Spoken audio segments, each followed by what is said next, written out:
Mr. Cook, would you offer the invocation?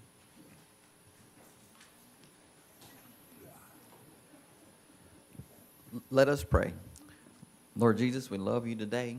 We thank you for your goodness. We realize it's your goodness that brings me into repentance. Thank you for the death on the cross, that brutal death that saved us from sin. And we just give you glory today and honor. Ask you to give us wisdom and understanding. And more importantly, today, give us empathy for one another and help us to try to understand where another person's coming from, and just give us wisdom and instruction, direction on the way you want this county to go and on these items that are to be voted on. And we give you all the glory for it. We ask it in Jesus' name. Amen. Amen. I pledge allegiance to the flag of the United States of America and to the republic for which it stands, one nation, under God, indivisible, with liberty and justice for all. All right, we have 4 commissioners in attendance. Commissioner Anderson is absent. Do we have any additions or deletions? Yes, sir. Mr. Chairman, we have one deletion. It'll be item number 12, which is the citizen's request from the Nagusi Plantation. And then Mr. Atkinson has one addition. We have one addition that would go right before 22 under county attorney. It is a request to extend the closing for Piece of Paradise LLC to the August 28th, or to the date of August 28th. I need that announced. I do have for everybody here the projected closing documents. Since that won't be closing this week, we'll go ahead and get them to the clerk so we're ready to go. I've spoken to the other side. We're all agreeable. We're just waiting on a survey for underwriting. So are you saying that's not going to be complete until August 28th? No, ma'am, I'm saying I'm asking to extend closing to that date because I can't confirm exactly when survey will be complete and when the underwriter will sign off on it. If you give me until that amount of time and we've already approved what we're doing here today, then at that point in time, we can close anywhere between now and that date. Okay. All right. That's it? Yes, sir. Do we have any motions? Motion to approve the agenda with addition. Second. All right, so we have a motion by Commissioner Gladwell, second by Commissioner Johns. All in favor of show that adopted without objection. Okay, we've been asked to continue item 30 to the next meeting. When Yes, sir. would it be, to the next meeting or to the next meeting down here? Stephen? This, I'm asking for it to be continued to August 25th, 2026, BOCC. Is everybody in agreement with that? Motion to continue. Okay, show that done without objection.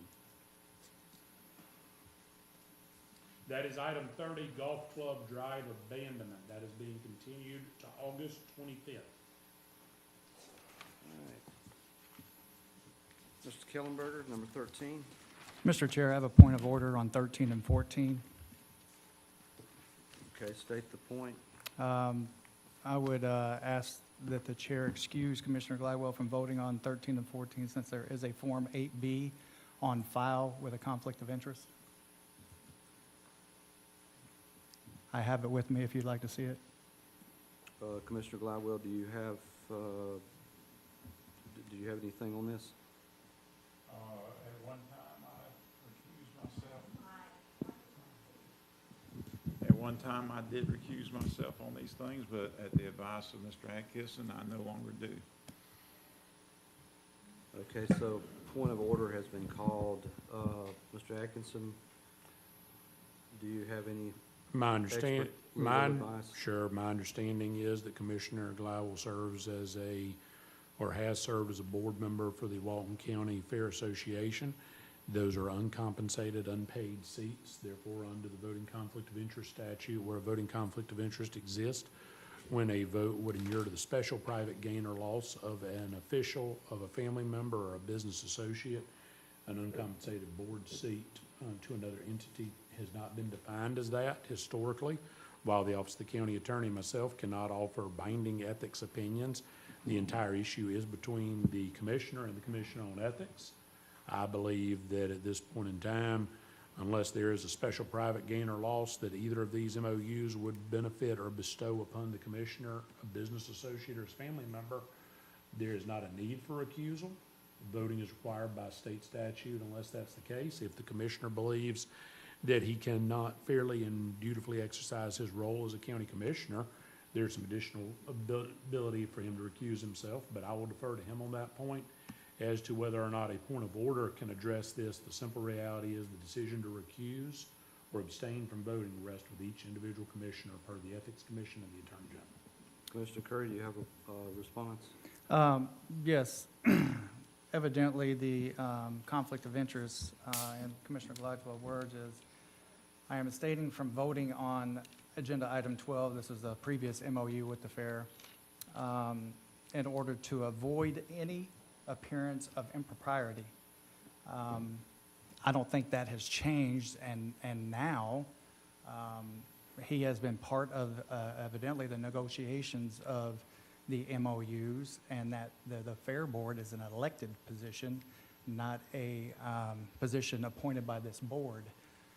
So I just have, I guess I have concerns that the same person that's going to be voting on this is the same person who put it together.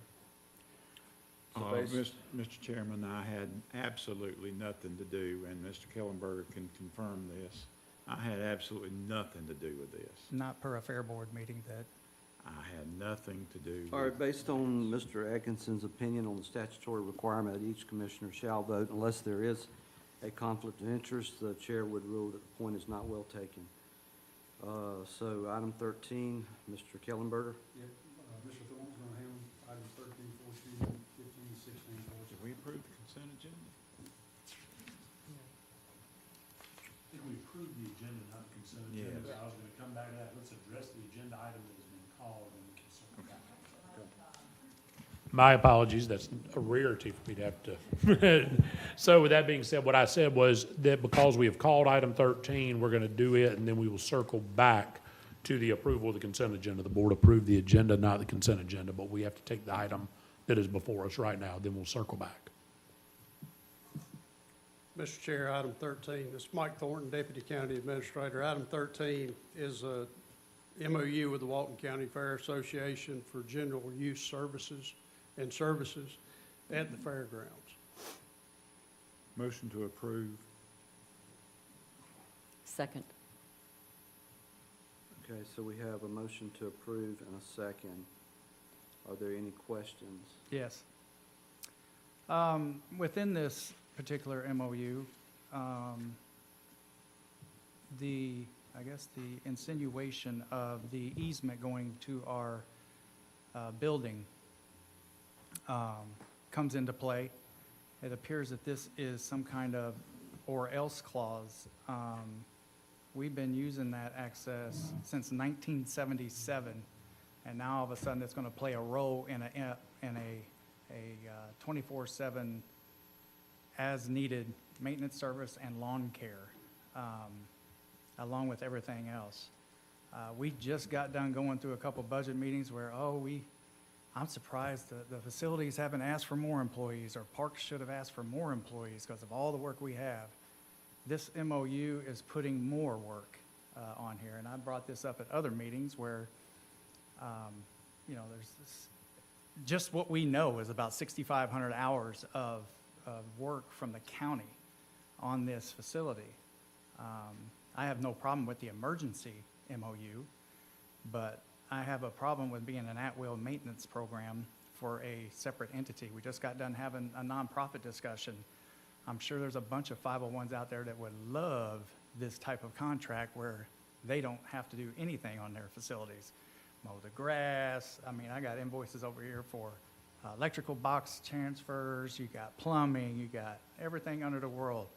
And I distinctly, there's witnesses, was told that the president of the board over there looked me dead in the eye and said, we don't want county help and we don't need. Asked from the fairgrounds to our county folks to come over there and do work without approval from the board. Nobody will answer me that. And there's only one person up here that's been involved with that fair for 25 years. And I can't get an answer from him as well. Somebody, unless there's a magical correspondence, mind to mind, that is asking the county to go over there and do work. I have a problem with that. And we've done it for 25-plus years on handshake deals and agreements that were never signed. So now all of a sudden, we want to put an MOU in place to take all of this county taxpayer labor and materials, apparently, to do more work on a, in his words, a 501c3 separate organization, unquote. So if they don't want the help and don't need the help, they got a funny way of showing it. We also have a 2023 MOU that we've provided a overflow parking lot for the fair. How many other entities out there that would love to have this opportunity? $120,000+. I have, where Commissioner Johns, when that was into place, asked several questions. And the money amount and dollar amount that she got was not the end result. I think it was like $60,000 and it turned out to be like $120,000. So I have a lot of questions with this entity asking for this kind of service from taxpayers. I have no problem with the emergency MOU, but I have a big problem with this MOU. Thank you, Chair. Mayor? Thank you. I would like to ask you, if you don't mind, to go over this, because I personally appreciate an MOU. I like to have it in writing so we know what we're responsible for. And it's my understanding some of the things in here, for instance, the, repaving the parking lot or something like that, that's done like, what, once every 30 years? Yes, ma'am, once every 30 years. Can you go over the things, and I'd like to be able to determine, it seems like we get a pretty big benefit from it because the fair's been going on for well over 100 years in this county, and I think I've been to it last year, I was there the year before that, and people love it, and it gets a lot of attendance. And so I think that it's great to have that fair. And I also believe that that building is also used by our emergency management people if needed. And, if they have to use it for X number of days, at whatever the cost would be, it could be pretty astronomical if we didn't have this agreement. So can you kind of go into some details to share with the community so we know what we're doing? Certainly. What the county will provide to the fairgrounds is general ground maintenance. That includes grass cutting on a routine schedule, parking lot maintenance and repair. That includes resurfacing, restriping, and materials as necessary.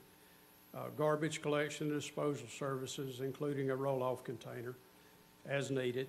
Labor for routine facility and fairgrounds maintenance and repairs. Labor for facility improvements and capital maintenance. That's on an as-approved, in other words, come back if it requires extensive time, type of agreement, or part of the agreement. And then labor and equipment necessary for the fairground preparation for the fair. And also, if we hold events there, we have to provide our own insurance, the county does, for our events. Now, what the county gets in return, we get complimentary booth space for the fair. We generally have 2 to 3 booths at the fair every year. We use the fairgrounds and facilities for Walton County official functions, or we have that availability. And we also have priority scheduling as long as it doesn't interfere with previously scheduled fairground events. That is really the only location in the county that we can hold our employee appreciation luncheon. We also do a couple of different health fairs there a year for employees. Jeff and I, with EMA, have talked about, there's several exercise pieces they would like to use the fairgrounds for that they have not done in the past. And also, we do use their parking lot for the extension office. And if you time it out through the year, we put more wear and tear on that parking lot than the fair actually does. So, those are the types of things that we get out of it. And part of this process is actually getting what had been done in the past into a formalized agreement that's in the public record. Thank you. And I appreciate it being formalized so we know exactly what we're getting and what they're getting. And for that reason, I'm okay with it. So how many times have we used the fair for emergencies that we didn't pay for? I'll answer it, one, in the last few years. Right. They got paid for COVID. Right. Because we already had a service agreement. In fact, with the county and the Yes. fair, but they chose to invoice because the federal government opened up a checkbook. So they got $40,000 for that use. So we've had one case that I've been told, and I believe that was Sandy, for distribution. I can't count the Walton County Sheriff's Office with the stabbing at the school because they have a separate MOU. And I believe the city they're working on the Funiac Springs MOU. There's all these MOUs for this facility. So why do we need a booth at the fair? Are we selling widgets now? No, What sir, do we but we use the booth generally, for? we generally set up a booth for informational purposes. Also, the extension office has set up a booth. Like to tell people where to call when they have beach issues and all that stuff, instead of the Walton Chamber of Commerce? Well- You get my point. I think you're just gonna throw stuff in there to benefit something, to make something sound good. The whole point of this is, they want to use as leverage the easement to come into our existing extension building. That's the sole purpose of this. I've heard that in the meeting, or I was told that was coming this way in a meeting. We'll just use that as leverage. They So- never use that as leverage. They did Well, not in mention your the use meeting, of the not in parking your lot. meeting. Yes, sir.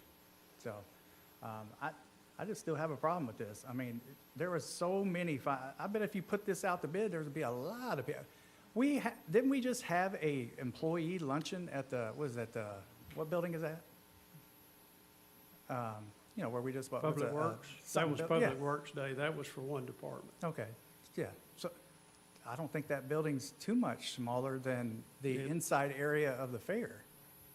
And to say that we don't have any other options, I think is a farce. I just think that there's a conflict up here on the board, and I guess evidently the rest of the board doesn't think so. I am just not for this, because you want to talk about people going to stand in line after they get this? Who wouldn't want free county services? I'm sure somebody would give us some frontage for a booth if we wanted a booth. And I'm sure the Funiac Springs would probably help us if we needed an extra parking area. What about the tram that was used at the county expense last year? Was that not used? Pulling people back and forth from the fair to the Funiac Springs? I don't see that in there. Are we just going to handshake deal on that, on top of all this? Well, if it's not in the MOU, I would assume it won't be Well, it wasn't in the provided. MOU last year, and it was utilized. Well, I don't think there was an MOU that governed it. That's my point exactly. So everybody wants to know why we want forensic audits here.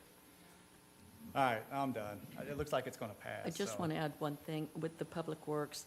Public Works, that's where they work. They have one day a year that they have the luncheon for that, so it closes down for that. But other than that, that's offices and people are working, and it's not a place for us to, have events at. In that huge warehouse? Correct. We use the whole area out there, so, anyway. Anyone from the public? Ma'am?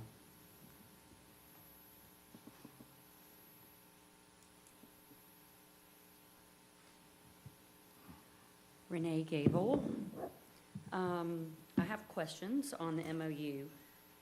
You may not have the answers. Says the Fair Association shall be responsible for providing the following. Are there dollar amount values to these items? I'm sorry. That's okay. The booth space, 3 booths, you generally cost around $375. They generally rent the fairgrounds for $1,000 a day. That's a rough estimate. Some things they charge a little more, but Okay. that's kind of So where it's that's the at. booth space. Booth space, how do you put a value on the parking lot? I can't answer that particular question. As far as the things that they are providing, the $1,000 a day for the facility and the booth space is $350 to $400 Okay. in value. And then, I don't know if you would answer this or somebody else, the value of what the county is providing. Okay. Dollar value. Roughly, because obviously it will change with routine maintenance. It depends on how much you do, but that could be anywhere from $7,000 to $20,000. That includes cutting the grass, if That A through G. right, stopped up toilet, all those things. We already provide the insurance. It's just that doesn't add any cost. That's the certificate of insurance we provide to them. You know, labor for the routine maintenance is around $3,000. They are covering all of their parts and materials for any of the repairs. And then when you talk about resurfacing a parking lot, like I said, that's a once in every 30-year thing. That's around $120,000 to $140,000 at today's cost. Okay. So my recommendation to you all is that these approximate dollar amounts be identified. I'm not saying you have to live to it or put it in as a budget approval item with an identified dollar amount. Clearly, to me, as a citizen of this county, this is a one-sided deal. And I think the fair is going to operate either way. So that's an opinion. I do have, for the past couple years, rates, employees that worked, what they got paid, and how long they were over there, and the date, if you would like them, ma'am. Yes. Along with the invoices that I still haven't received back that they have actually been paid or reimbursed. And that's another stack. All right here. So I have a few questions on where we could try to reach some type of equilibrium or some kind of balance on some of the maintenance requests, and I don't know what that looks like. I guess I would ask the board if maybe we could continue this to the next meeting, and that would give me some time to figure out, I mean, obviously, my inclination is that this facility is a part of the community. It's an identifier for the county. We do have some community interest in that. I think there's a lot of value there. But I would like to see, what an equitable working relationship might look like. Would the board be amenable to continuing this for, till the next meeting? I would, Chair. I'm fine with that. Okay. All right, let's do that. Do we need to pull our motions then? We would need a motion to continue. Motion to continue. Second. All right, all in favor of the motion, say aye. Aye. Aye. All opposed, no. All right, show it passes unanimously. 14, okay. All right, so is there a motion to approve? Motion to approve. So a motion by Commissioner John, and seconded by Commissioner Gladwell to approve the consent agenda. Show that done without objection. We can still take up 14, I don't think. I think we need to continue it as well. Okay, we'll continue it as well. Do we need a motion? Yes, please. All right. Motion to continue. Motion Second. to continue by Commissioner Gladwell, second by Commissioner Curry. All in favor of the motion, say aye. Aye. All opposed, nay. Show it passes 4-0. All right, 15. Yes, sir. This is a MOU amendment to our current Mossy Head Community Center agreement. 15, what we on, right? What about 12? 12. Did we skip 12 was, 12 was removed from the agenda as part of the additions and deletions. Oh, okay, thank you. This was an item that was brought earlier about improvements to their ball field for public use. And we have to amend the MOU in order to allow for that. It will include improvements to the infield, replacement of bases, some work on the gate and fencing, and also the installation of a temporary pension mound at that facility. Do you have a price tag on that, Mike? That's gonna run around $7,500 total for the And work. And then also this would include cutting the grass at that facility on a schedule throughout the year. Well, the initial setup, I think I had offered my rec plat fees to do this. Do I need to do that, or is that going to be part of the budget, or how's that going to work, Mr. Atkinson or Melissa? That's a Melissa question. We'd be happy to take rec plat fees unless the board would like to put it in the That's budget. fine, and he said We'll need 70. that as a separate motion, a separate Would. meeting. Yes. Oh, okay. And if you're amenable to it, we'll just put it on the next agenda as a consent item. Perfect. Which we can do. It's fine. What's the benefit to the county? Kids. It- Just Well, like just like the PA system. The fair certainly to the benefit of kids, a lot of kids. Yeah, and I was So, okay with the I guess we emergency got, MOU. I guess we got, if you like it, it's fine. If you don't like it, it's not fine. I'm just Something like learning that. from the best, sir. All right, Yeah. let's please, let's try to keep this orderly and respectful. There's, He poked, sir. Just well, poking back. well, you poked. listen, let I me have say a this. question. Commissioner Johns, you're recognized. My question is, this is this a, Walton County has the ability to use this community center? Yes, the amendment to the MOU is specific to the ball field. It allows for public use of that ball field as long as it doesn't interfere with an event at the Mossy Head Community Center during the same. You previously adopted an MOU with the improvements we did at the Mossy Head Community Center a couple of meetings ago. It's actually been a couple of months ago now. That you'll probably recall, that is where that was vested at. This is an amendment that deals with a separate issue. This just allows the kids to be able to play, correct? Yes. Provides funds to redo the infield. There's no scheduling. We redo the infield, we keep the grass cut, and it becomes a practice field that would relieve some overpressure on our current field situation. Did you make a motion? I'll make a motion. Didn't need a motion because the 7,500, oh, you're talking about the finance part? I made the motion to approve the MOU. Second.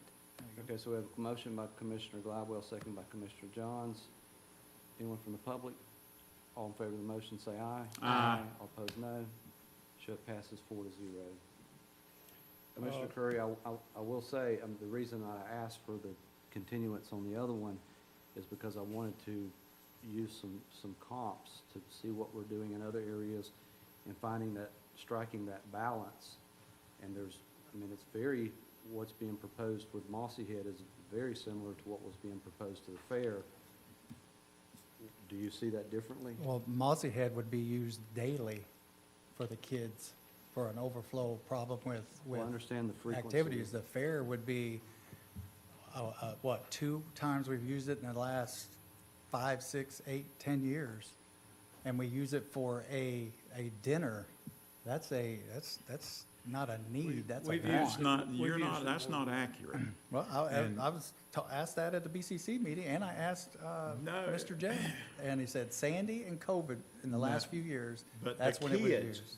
you said kids. They use it every day? The Is there a fair kids every use day? it every day. There's a fair every day. No, but the extension office is Well, right next let door. me add this. No, All right. no. Mossy- Listen, I made the statement because I thought there was some benefit into pointing out what my consternation was in the item 13. And Can I- I think Well, no, we've commented on it, and that item will come back up. We've approved the motion.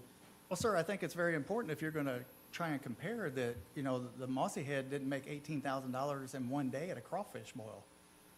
They don't make that kind of money at Mossy Head. So if we're gonna compare, we need to compare Well, everything in there. That's why I asked And I to agree see with if you. there That's was why I some, said yes. if there was equitable balance in all of these things, and not just the fair, but with, the maintenance of the city ball fields. I mean, we have a stake in that. We have maintenance of other things. I just want to make sure that we're creating a model where there's value and benefit to the community. It's not one-sided, and we've gone through that. We've got a little more time to figure out if 13 meets what our priorities are, and we'll bring it up at the next meeting. So let's move to 16. Mr. Chairman, item 16 deals with the Mossy Head Health Department Modular Clinic. The Health Department had received a grant, and we were assisting in the purchase of a modular unit.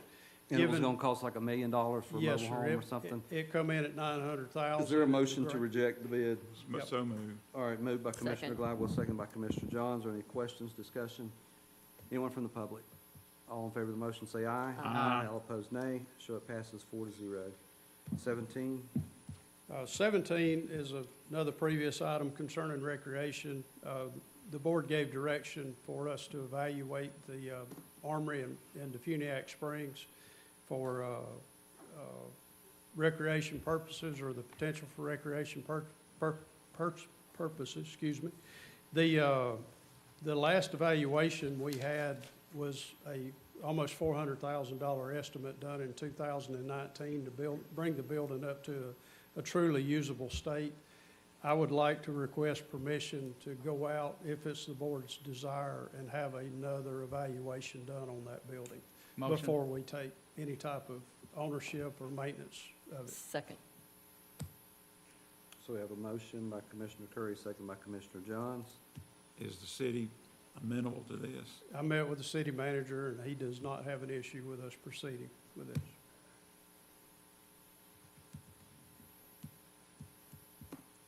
So I have questions on, is this building usable? I mean, is it going to be a money pit? Is it going to be something that, I mean, we take physical, it's like if somebody gives it to us and then we've got to spend $1.5 million,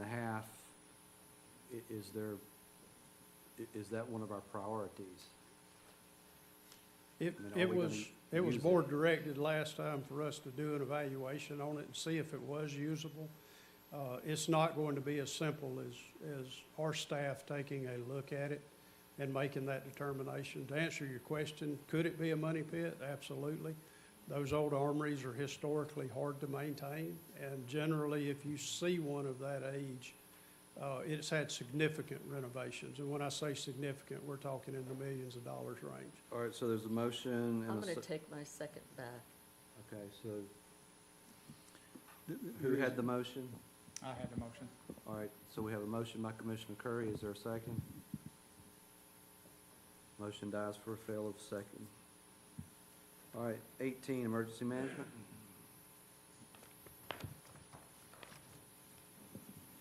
Thank you, Mike.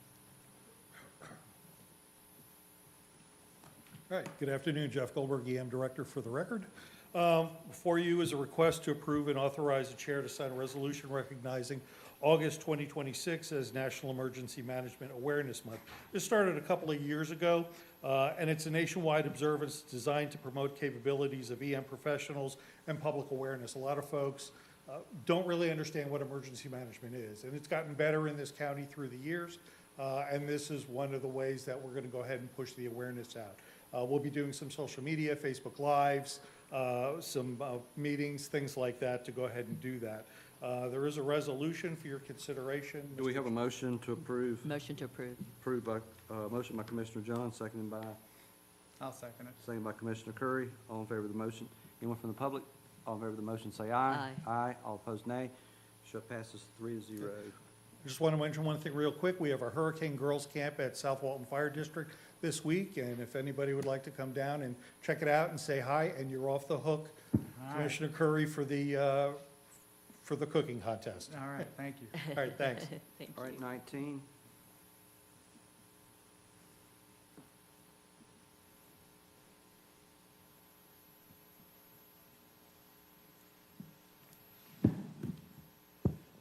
Good afternoon, Chair Bourne. I have item number 19, Planning Department update, quarterly update. Make sure I'm on the right thing here. Okay, so as I think you all are aware by now that planning, we have started this process of obviously improving our consistency, transparency, efficiency, all of those things that are important to county government and to our public as well as our staff. We are currently in the midst of our work with the Intergov EPL team. This morning, they were trying to schedule a block of 3 days where their folks were going to come in, meet with our folks. We've had an ongoing email and Teams and Zoom meeting, I would say bi-weekly over the last few months. So we're scheduling their in-house review and work. So that'll be coming in August, I believe, the first part, second week of August, I think. SwiftGov, the work there is still proceeding. We're putting the fine tunings on our BPR process, not the actual tech review portion, but the other reviews, the environmental review, floodplain review. So we're looking to incorporate the AI review with those as well. So that'll be a cohesive review time instead of waiting on the machine that does about a 2-minute review, and then waiting on our other reviewers to do about a 2-week review, because they're so backed up. So the hope is that once those things kind of coalesce, we'll see an extremely rapid review time for those BPRs that utilize the SwiftGov AI. Let's see, some other highlights that I'd like to touch on. You can see in that updated table, we've hired all the folks that were open, the positions that were open, we filled. We did lose another short-term vacation rental tech position. Currently looking to hire for that position. And in preparation for our 2 long-standing senior planners exit in December and January of the coming year, we're looking to hire a couple senior planners ahead of that loss so we can get them trained and ready to pick up. I believe we have interviews scheduled, if not this next week, the following, for at least one of those positions, hopefully both. We did hire an environmental specialist. She's doing really well. She's picking up quickly. We expect good things out of her. We also have a new senior planner who's been in the planning realm for a long time. He had his own consultant business for a long time. He's currently or was currently working with the city of Birmingham, I believe, maybe Huntsville. But he's got a strong background in transportation planning, which is really good for us. We need that experience and that work in the coming months and years when we start looking at how we can re-implement mobility and those sorts of things. So he's going to be a real benefit to the county.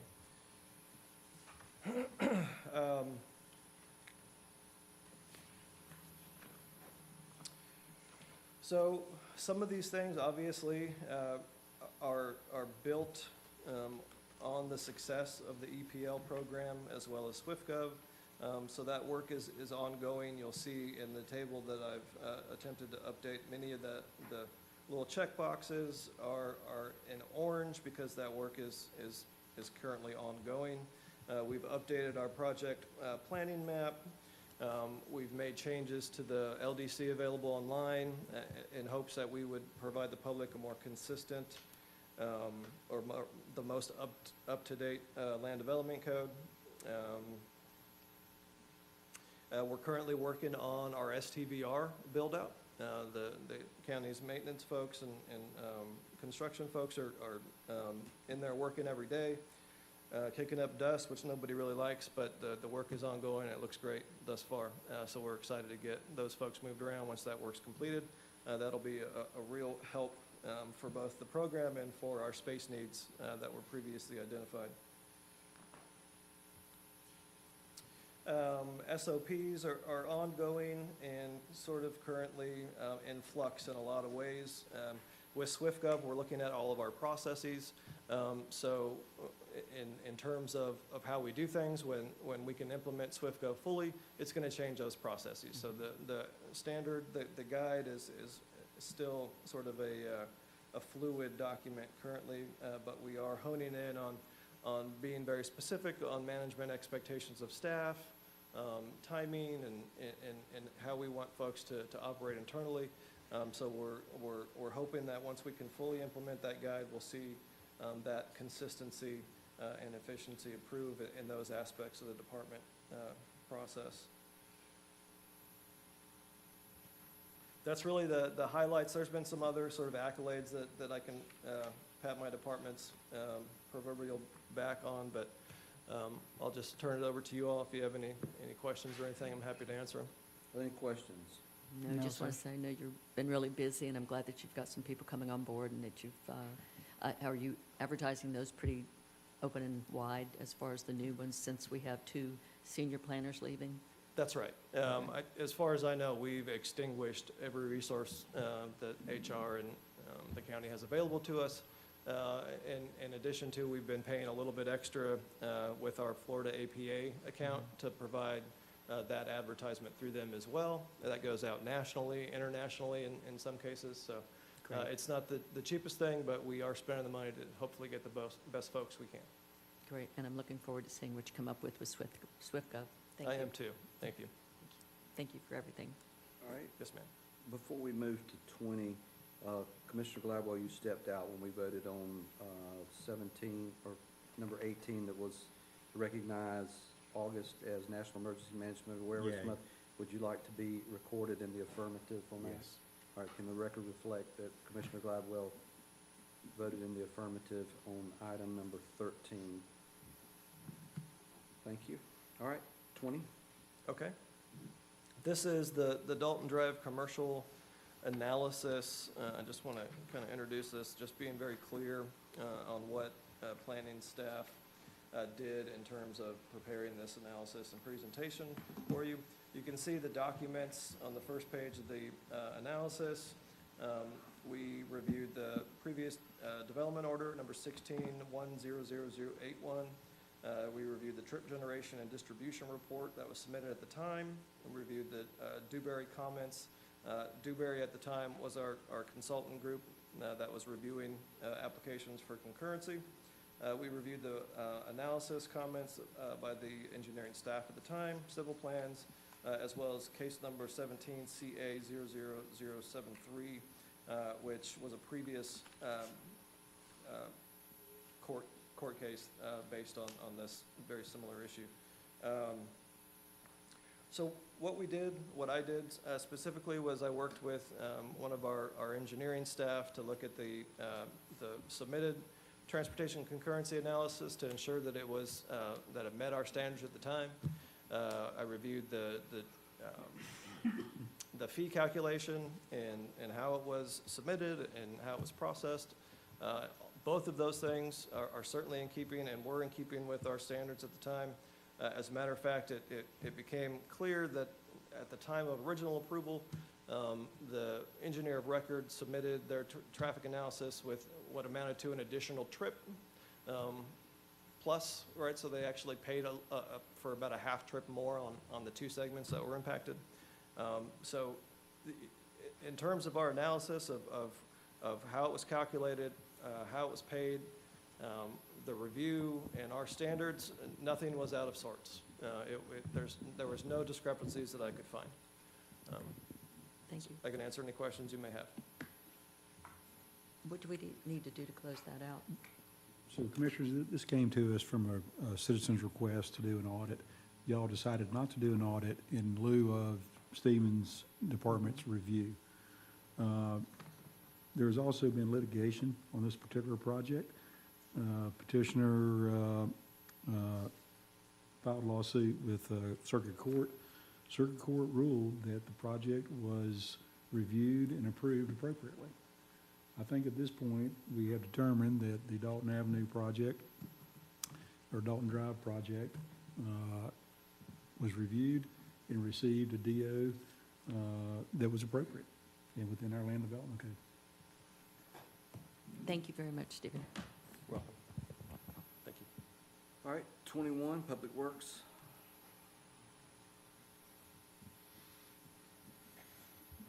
Good afternoon, Commissioners. Just want to quickly go over our quarterly report for Public Works. This is April through June of '26. I'm just going to go over a few stats, a few highlights. So we resurfaced 6.62 miles of road this quarter, completed 60 maintenance projects, 3,200 inquiries, and those are phone calls and online inquiries through our customer service portal, 315 driveway permit requests, 1,296 work orders through fleet maintenance, 62,000 gallons of diesel dispensed. Now, that's not just for Public Works, the entire county. 66,000 gallons of unleaded, again, the whole county, but we're responsible for overseeing that.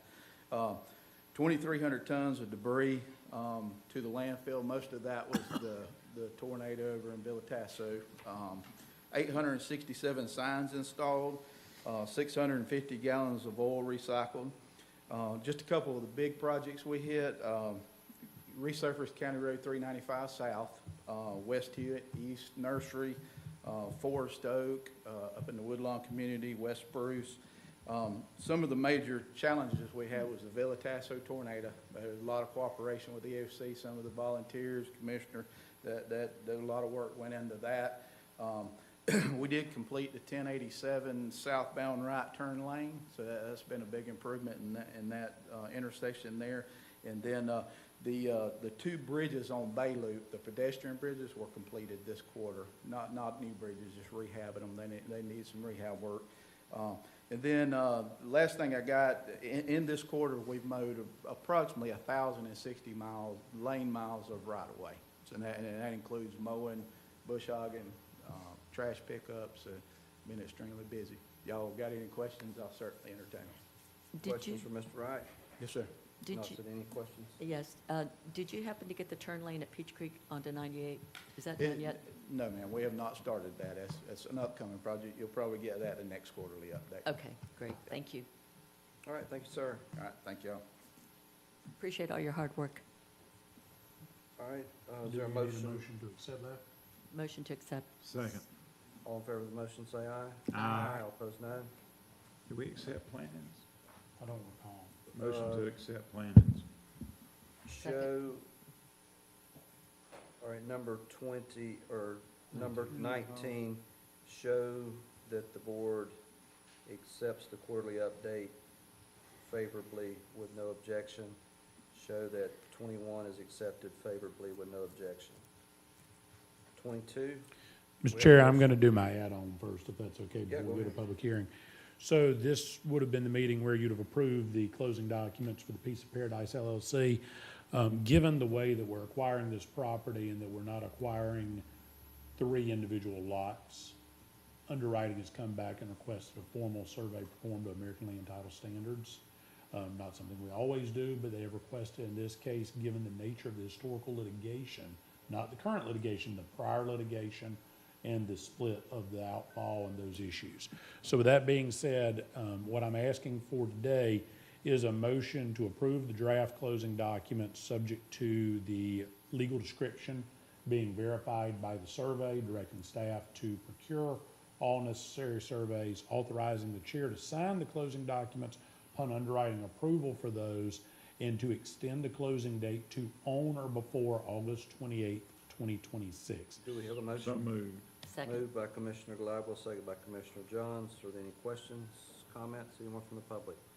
All in favor of the motion, say aye. Aye. We Madam have- Clerk, I will give you my packet. Ms. Howard?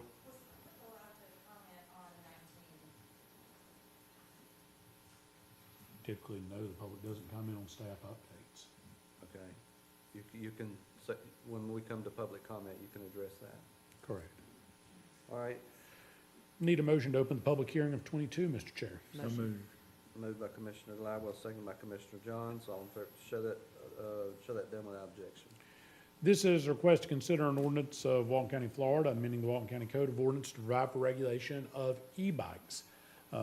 The board will recall you were presented a version of this ordinance. Regrettably, the micro-mobility statute amendments that we thought were going to pass were vetoed by the governor, meaning we had to go back and do a little more work. Not that the veto or that statute, one way or the other, is unfortunately regrettable, but it did require us to go back to the drawing board. So as part of that, the board directed staff to conduct some public workshops. Engineering has done that. The engineering provided you a complete packet at one of its prior meetings.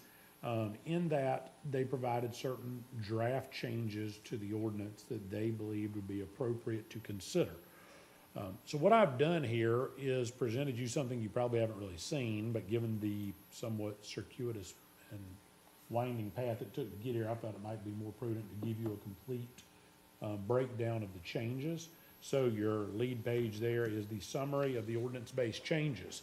Yellow highlights are what I would describe as conflicting or contradictory provisions to the ordinance itself, meaning there are things that engineering proposed would be a change, whereas green were straight additions. I've offered a few comments.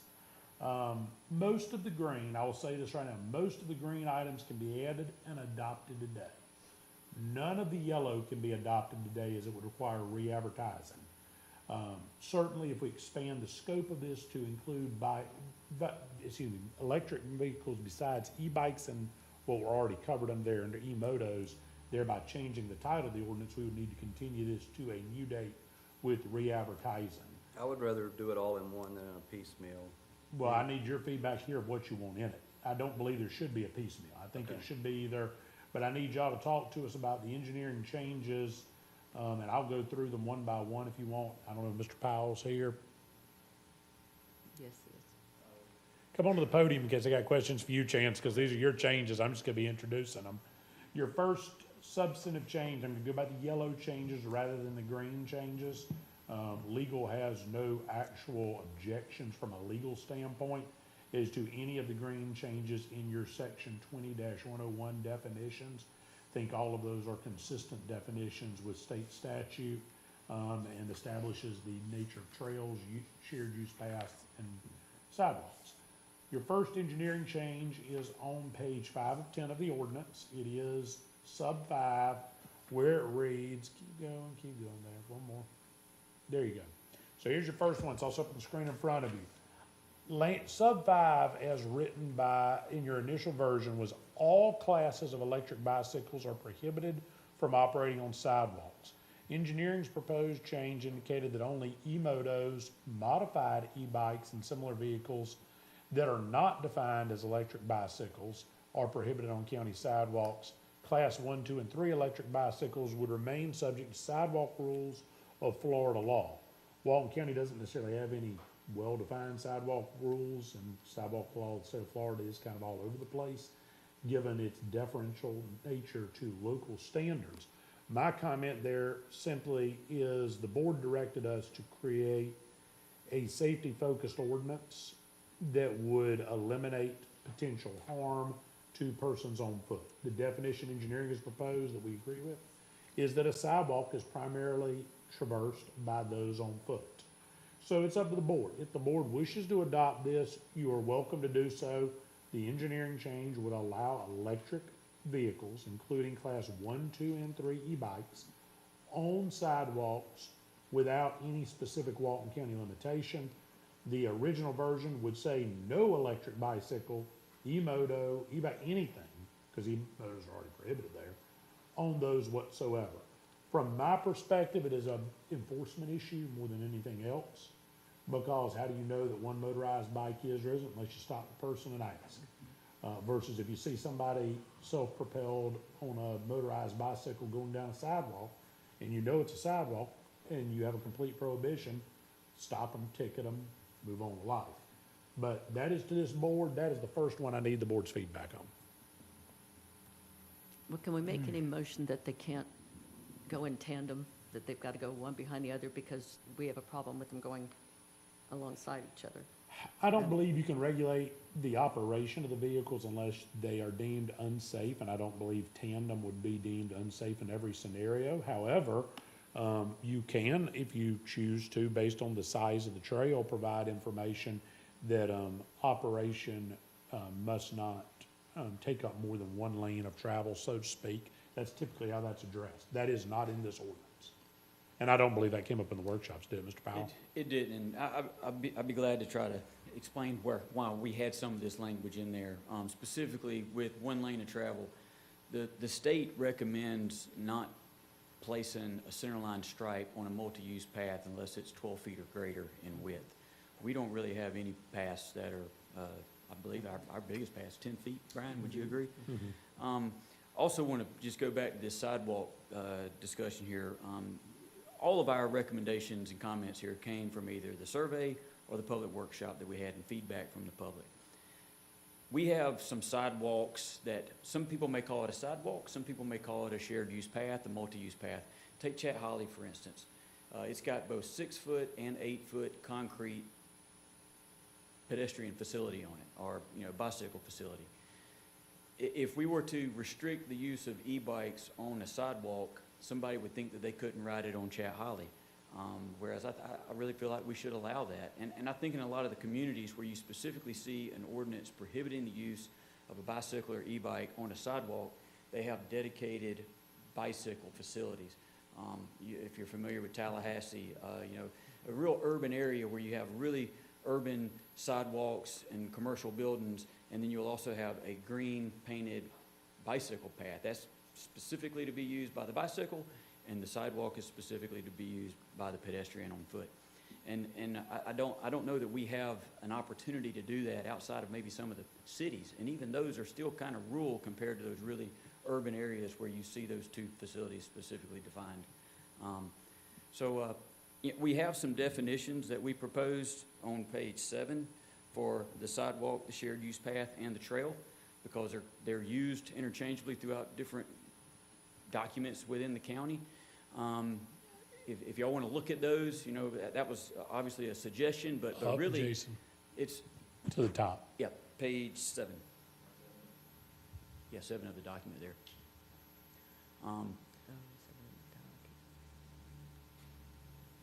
Yeah, y'all want me to read those, or? Are you talking about that's highlighted in green? Yes, Okay. yeah, we created a definition within this ordinance, or proposed it in this ordinance, to define each of those, since those terms are used throughout different documents within the county. There is some, each of those kind of have some, I guess, bleeding over into the other term, because I think we have a lot of that with our pedestrian facilities. I think the most important thing to me is that the kids have to be a certain age, they have to have their ID, and they have to wear a helmet. Those are the most important things to me.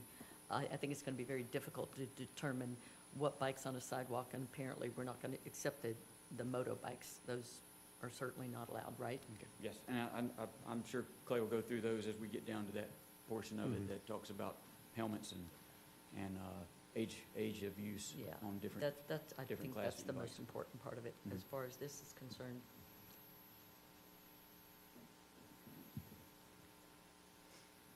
I went down there the other day to look at some beach issues, and I purposely stopped and watched. I mean, I get the concern on these, I really do. I mean, I watch people weaving out of people walking, strollers, everything else. So, I mean, the key here, I believe, is I think somebody set it up here, is enforcement. We can have everything that we want on this piece of paper, but how are we going to enforce it?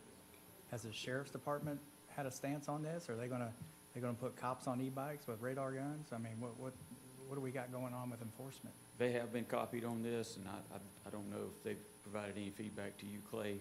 No, sir. So again, we can put whatever we want on paper, but if we don't have any enforcement, I don't know what's going to actually happen. I will continue down the document just so we do hit Commissioner John's point.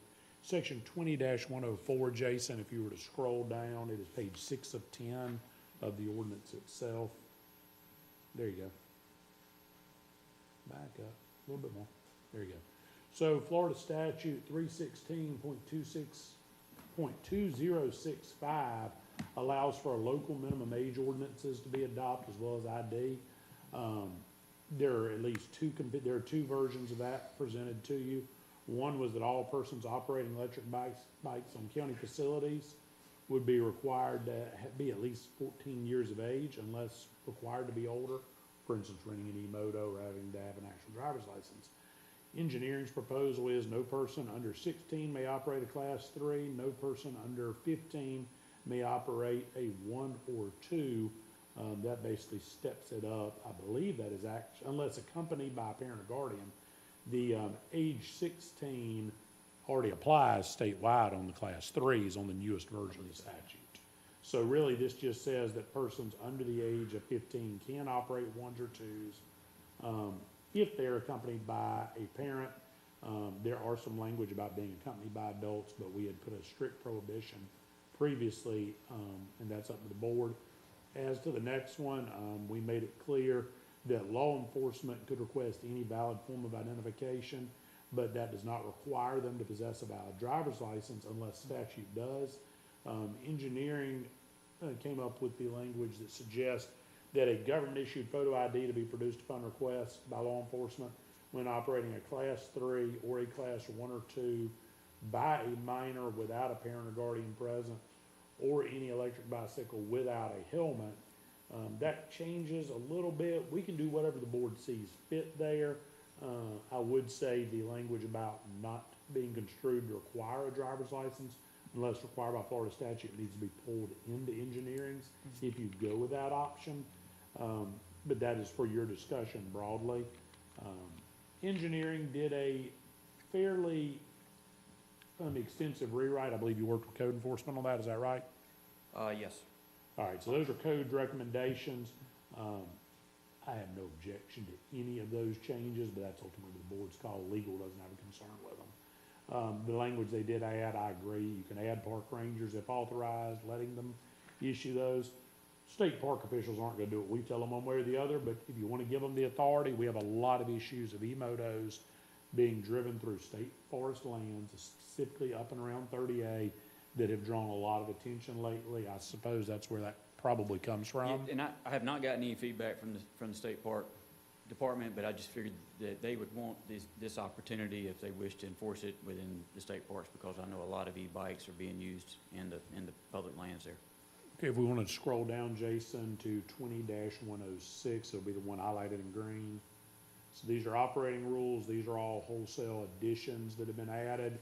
This deals with an operator yielding right-of-way to pedestrians, giving an audible signal before overtaking someone. An operator of an electric bicycle should be operated carefully, prudent speed. You see that on a lot. In fact, this is very similar to Bay County. I know the chair asked me about the Bay County language. This is similar to some of the things they have. I'll go ahead and tell you, the problem with C is this is exactly what the governor vetoed micromobility for, is he thought it was an almost unenforceable provision. I don't know that I disagree with that, but I can tell you that will be a challenge. As to D, we did a prohibition on certain public facilities. Weaving, racing, wheelies, excessive speed, passing without adequate clearance, operating while distracted or impaired, or operating in a manner endangering others. The only one of those that is of course concerning is excessive speed. That is a subjective call, which could be an issue. I know some former law enforcement up here probably are aware of issues with charging excessive speed versus a violation of a speed limit. But ultimately, operating rules, this is where you could work in your language about adequate clearance and otherwise. Operating in a manner endangering others, I think that would generally be the language that captures what you were talking about, Commissioner Johns. Because if you're riding tandem and it's making people get off the roadway or otherwise, that's gonna be a judgment call. And I think that covers it. Your language about helmets is under 20-107. The language there is that all riders 16 years of age operating a Class 3 shall wear a DOT-approved helmet. That is consistent with Florida statute. That's not something new. That's already on the books. Okay. Then you have every electric bicycle operated shall be equipped with, and that's certain language that is consistent with Florida statute and the other prevailing ordinances. I've seen this quite a bit. But I would note that as written, the question about are we requiring a helmet for anything else, the answer right now, if this is adopted, is no, we are not requiring a helmet for anyone unless they're on a Class 3 bicycle. Class 3 only. Class 3 and above, yes. So that's how that's written. 20-108 deals with prohibited vehicles on beaches and dunes. I can tell you I've seen that consistently across the state of Florida when people started enacting these. I'm not gonna offer too many comments there other than, anything we say about the beach is gonna draw some kind of discussion or criticism, but ultimately, we're talking about, when we get down to it, county beaches and dune systems. And we're just saying we're making it very clear it's prohibited. So, we're not getting into private property, this is on public lands. We did include some commercial rental requirements. This is similar to something Bay County did, I say beach, excuse me, I did, on 20-109. And then it created an obligation under 20-110 for the TDC to provide certain trail etiquette signs, yield markings, speed awareness signs, and other type of brochures.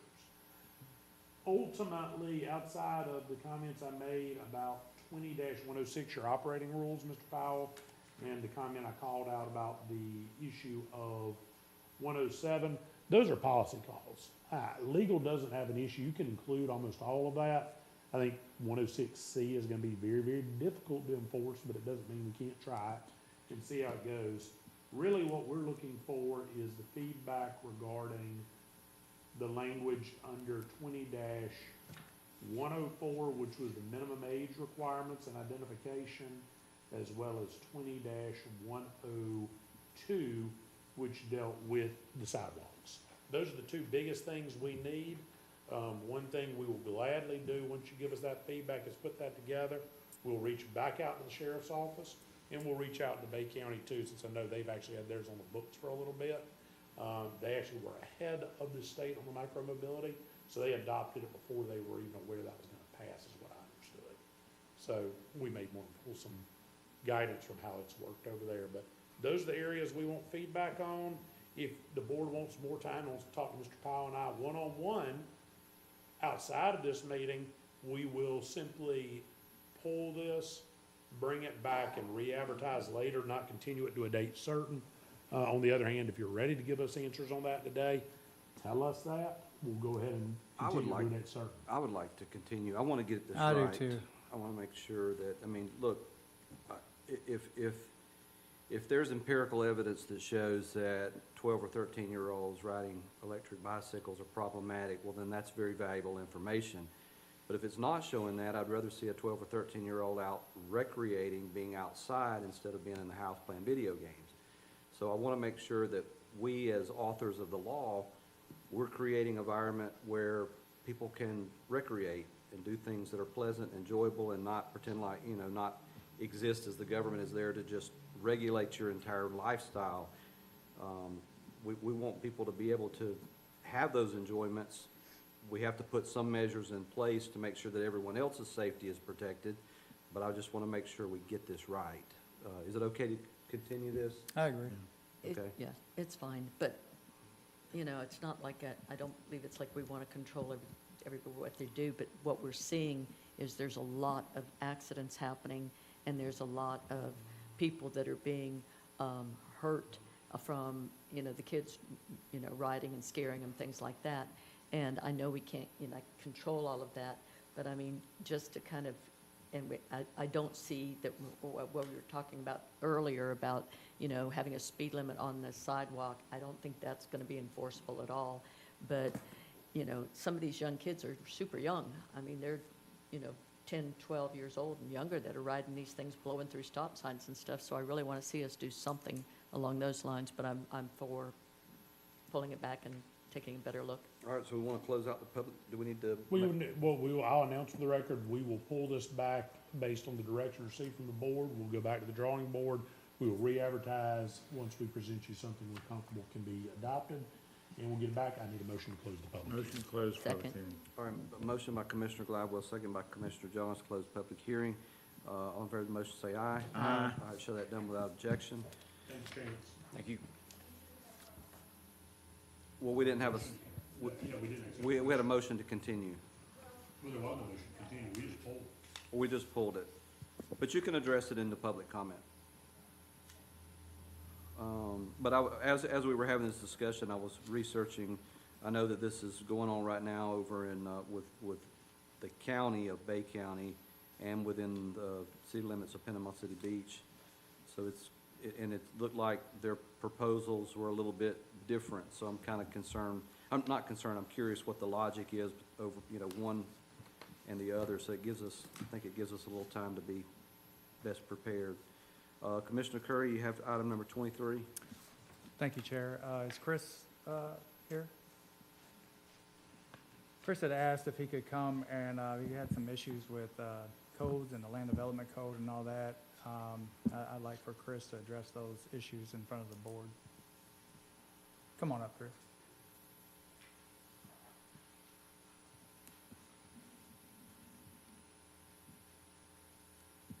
Afternoon. My name's Chris Gillespie. I live on Bay Loop or County Highway 83A in Freeport. I appreciate y'all hearing me out.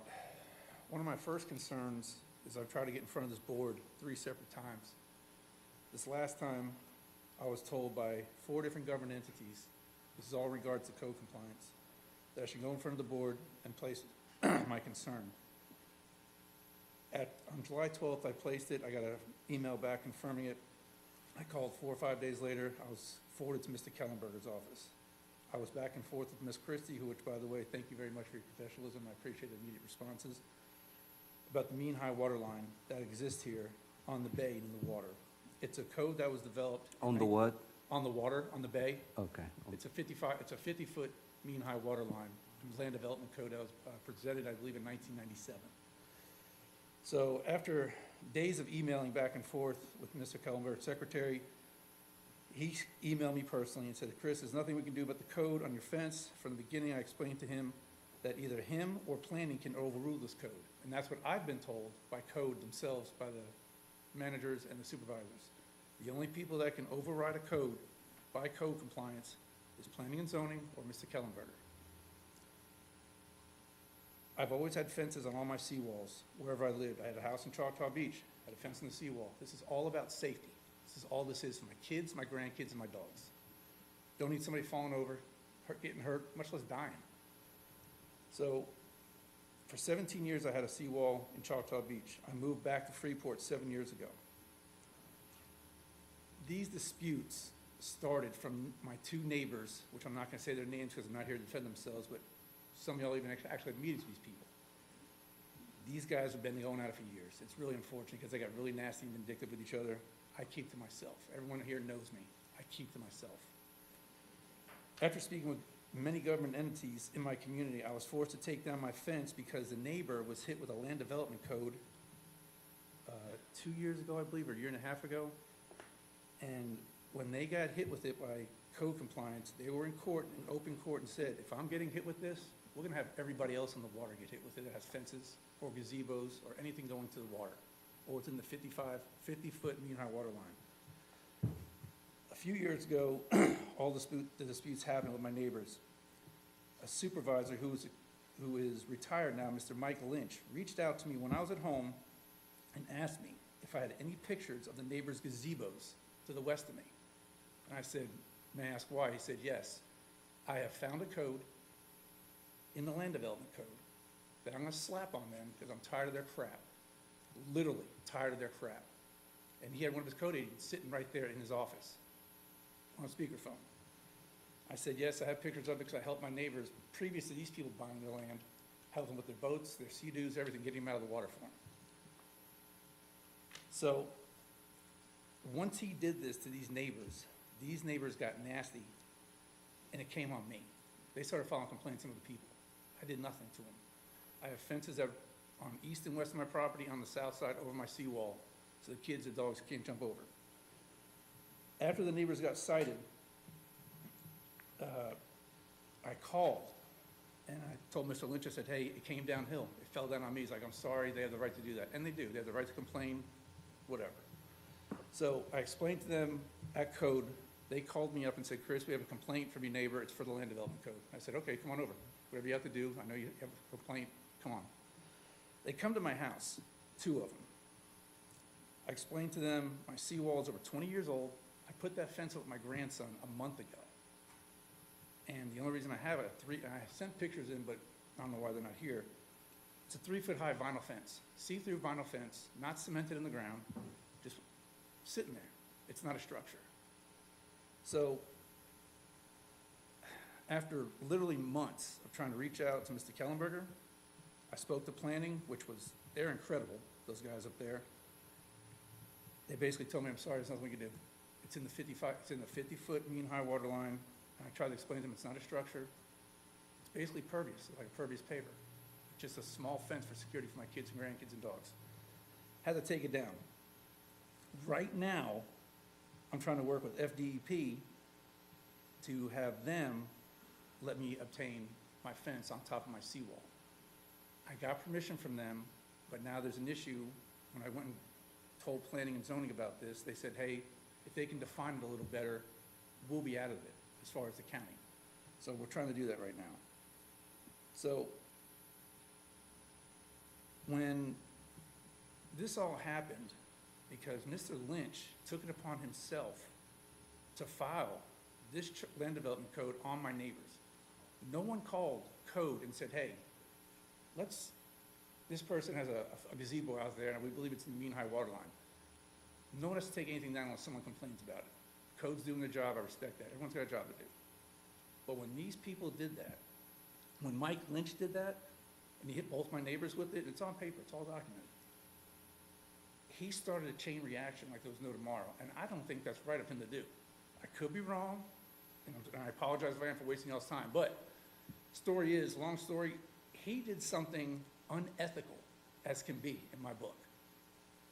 He should have let it go. I understand they had dozens of complaints from these people, and they're nasty, I'm not gonna lie. So, I had to spend over $10,000 on surveys and lawyers to get in compliance with code. What I'm asking is, the last thing that came up, one of these neighbors supplied a survey to code compliance. They falsified it per code compliance supervisors. They know they falsified a document. They literally handwritten something and code took it. It's been proven by code. I asked code, I had a meeting with them 3 days ago. Why haven't y'all called the sheriff's office and filed charges on these people for giving a false document to a government entity? Please explain that to me. I did 30 years locking people up. Something like that to a government entity, these people should be charged. End of story. It's been proven. I asked them, oh, Chris, our legal team's looking into it, but more than likely just gonna let it go. So that's just something I want all y'all to be aware of. And I don't know if it's gonna go anywhere, if I'm sitting here just blowing smoke, but I just want y'all to be aware of this. I'm trying to work with planning and zoning, code, public works, and building. All great departments, everybody. They're so professional, so nice. Chris, come on, you wanna talk?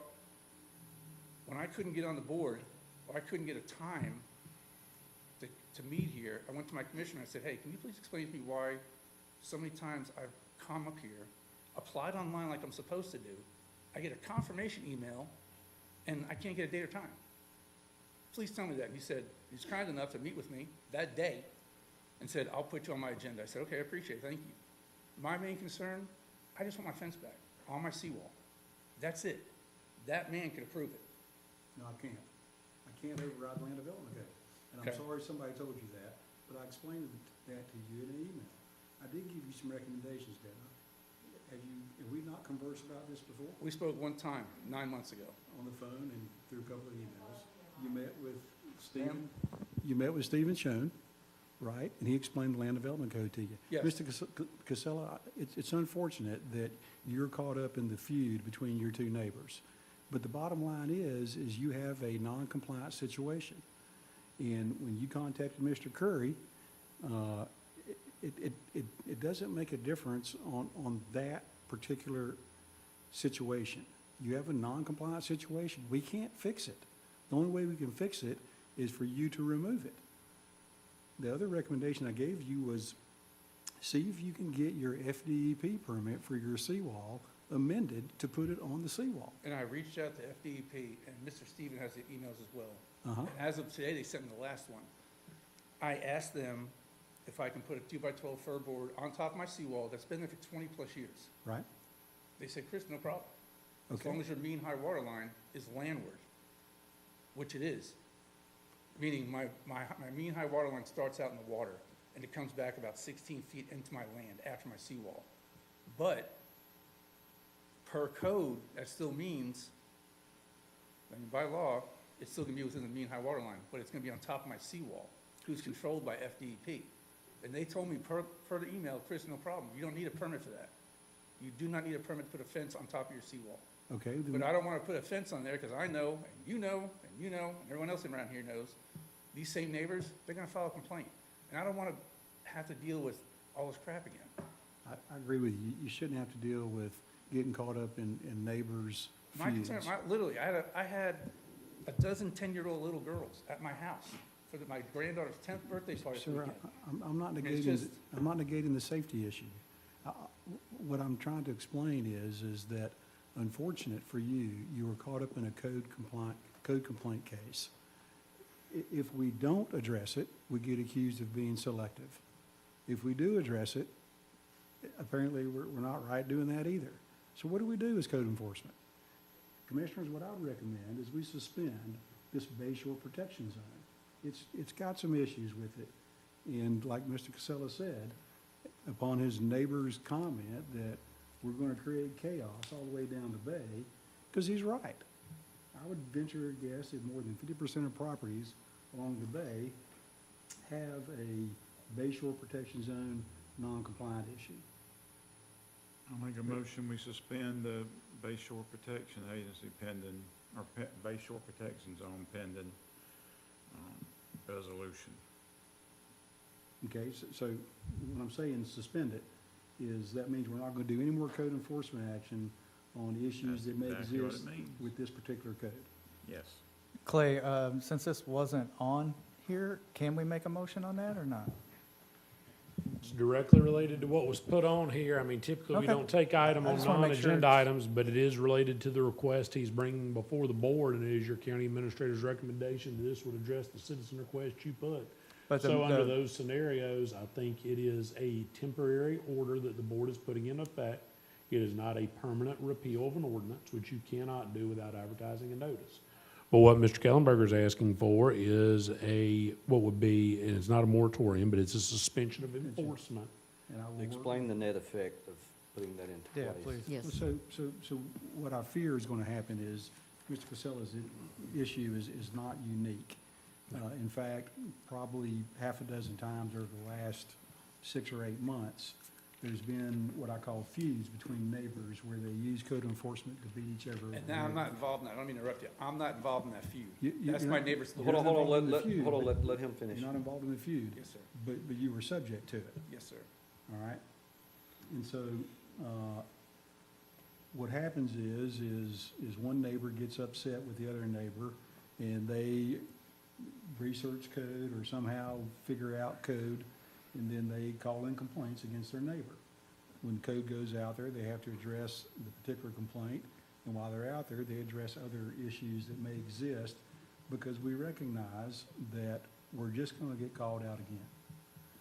Bay Shore Protection Zone, and then there's an accompanying inlet riverine protection zone that have some inconsistencies. So what I'd like to do is suspend code enforcement action on Bay Shore Protection Zone while Stephen and I offer up a text amendment to those 2 sections of the code to probably reflect what is a better situation for the county and the property owners on Bayfront That's property. my motion. So that's not going to create any kind of safety issues, correct?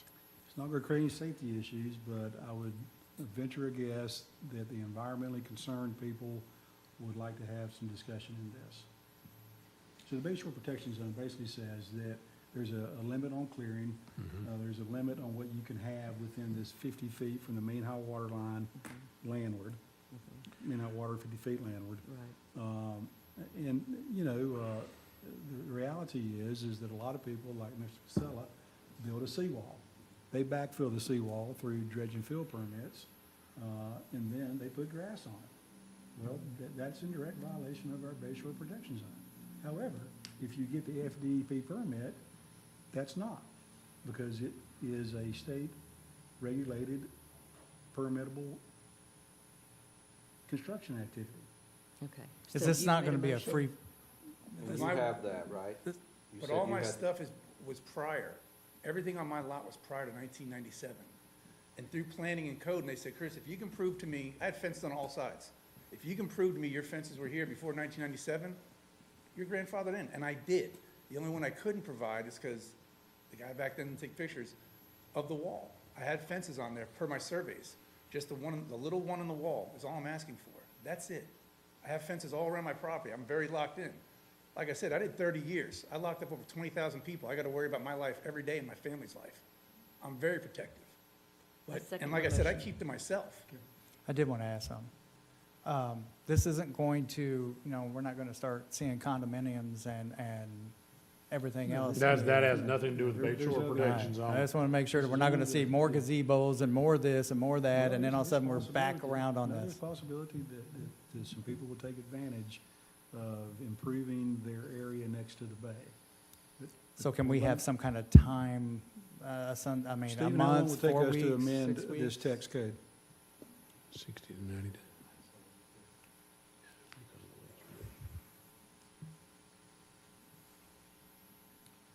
I mean, we could have something back before Planning Commission and the BCC by probably September, potentially.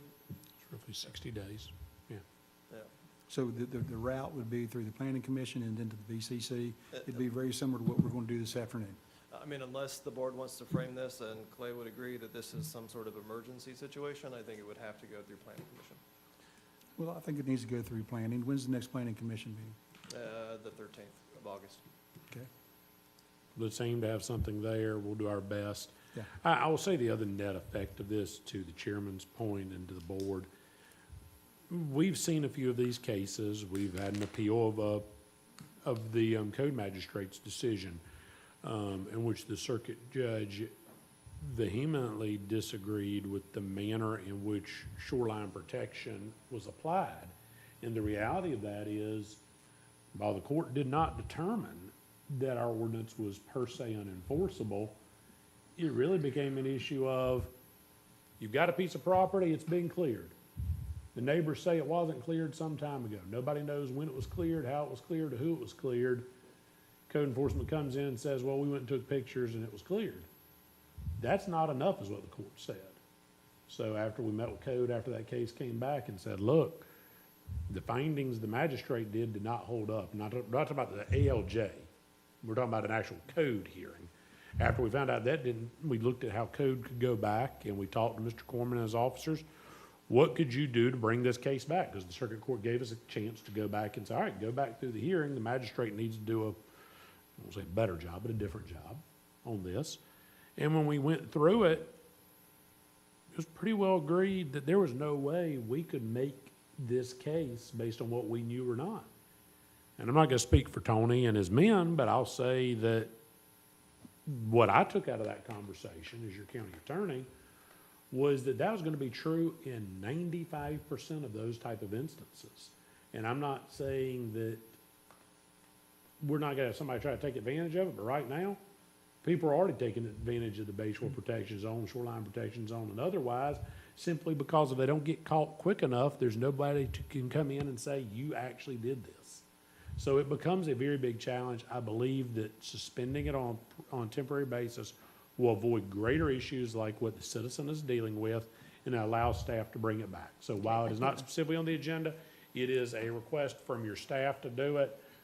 I will go so far, and I'll go ahead and put this on the record. I've told other county administrators that if the county administrator, the planning director, and code all agree that a measure is not prudently or practically enforceable, it is within their authority as the executive branch of this government to pause enforcement for a period of time without legislative direction, provided they let you know. Brian is taking an approach here because it's got on the agenda through the method of a citizen coming to a commissioner of asking you on the front end. I wouldn't oppose him doing this and just telling you he did it. So, so that's why I'm not having a problem with the board voting, since it is presented in this way. Unique scenario, but it's worthwhile. You made a motion, and I've seconded the motion. So, All right, do we have anyone from the public? Seeing none, all in favor of the motion say aye. Aye. All opposed nay. So it passes 4-0. thank you. So it's just going to be presented in the August 13th planning board? That'll be the changes. Yes, sir. Okay, thank you. Thank you. Got 24? Mr. Chairman. Yes. Yeah. Let's take a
Oh, you're good. All right, let's see, we left off on tab 24. Commissioner Curry, you're recognized. Thank you, Mr. Chair. I got a lot of phone calls and saw a bunch of social media posts about vending chairs up in the dunes, underneath our boardwalk, so on and so forth. When I did go down there, the water was almost to the dunes.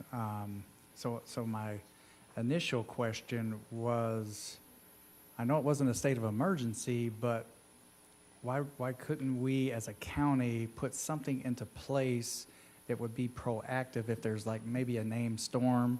And I got with Mr. Atkinson, and you know, one of his suggestions was to get Brian and Mr. Goldberg involved, and they could make a decision prior to maybe a state of emergency. I mean, we had a named storm out there. It looked like it was just last minute, oh crap, let's just throw this stuff up here in the dunes, let's throw this stuff under our boardwalks, let's just, I guess another caveat would be to allow the vendors to, with enough warning, get on the beach with their vehicles to get their equipment off the beach in a case like this. I know the current thing is a state of emergency, but I'm asking the board for any, direction or ideas to maybe help this situation to where we don't have that. And again, I talked to Mr. Atkinson about that, and he had suggested maybe getting Brian Kellenberger and Jeff Goldberg involved with maybe making a plan in the future. May I? You're recognized. I just wanted to say, first of all, as far as the vehicles on the beach, unfortunately, they can't necessarily get from one location to the other because of a lot of the private property, and some of the private property people don't allow them to drive on the beach. That's one of the issues. Another issue is, that water did come up, it surged up almost the whole way, which is unusual. I haven't seen that happen a lot, except during like a hurricane.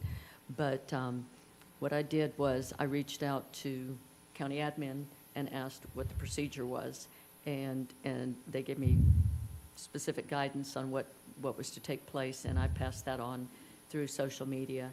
And I think that they did a pretty good job of making sure that they called and made sure that it was okay, our vendor did, to make sure it was okay to place them on the steps, the walkovers, and they tied them down on there. And I know our neighboring counties some of them did not do that, and their chairs were floating into the water, and that's unfortunate. So it was really good, I think, that they were able to, first of all, that they called to get permission, and secondly, that they were able to put them up there, so we did not have any going into the water. But if there's a better way to handle it, but since it wasn't a named storm, we didn't have that process. So, I'm okay with anything that you think, Brian, that might be a better way to handle it, but I thought we actually did pretty good.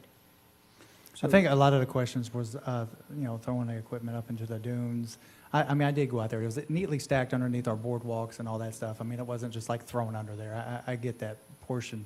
But I didn't know if there was anything in place that obviously there's not, but anything that we could put in place that gives them a little bit of headway, named storm or not named storm. I'm pretty sure Bertha was named at the time, but it might have been just a tropical depression maybe. Mm-hmm. But if it's that close to the Gulf, is there anything we can do from a county standpoint to maybe clear the beaches a little quicker? So a little history on beach vending and getting equipment off the beach, for whatever reasons, is about the time customary use started, we did allow beach vendors to drive on the beach to get their equipment off of the beach. But we had a storm come through, we declared an emergency, or the state did, and that effort of driving on the beach turned into pure chaos, all right? At that time, I, as beach operations person, and I think I was still in charge of beach code enforcement, approached county admin, we got to do something different. So I requested with the county, the vendors that we allow, we didn't have a one vendor situation on county beaches. I think it'd be appropriate to allow them to store their product in the upland area of the public beach access.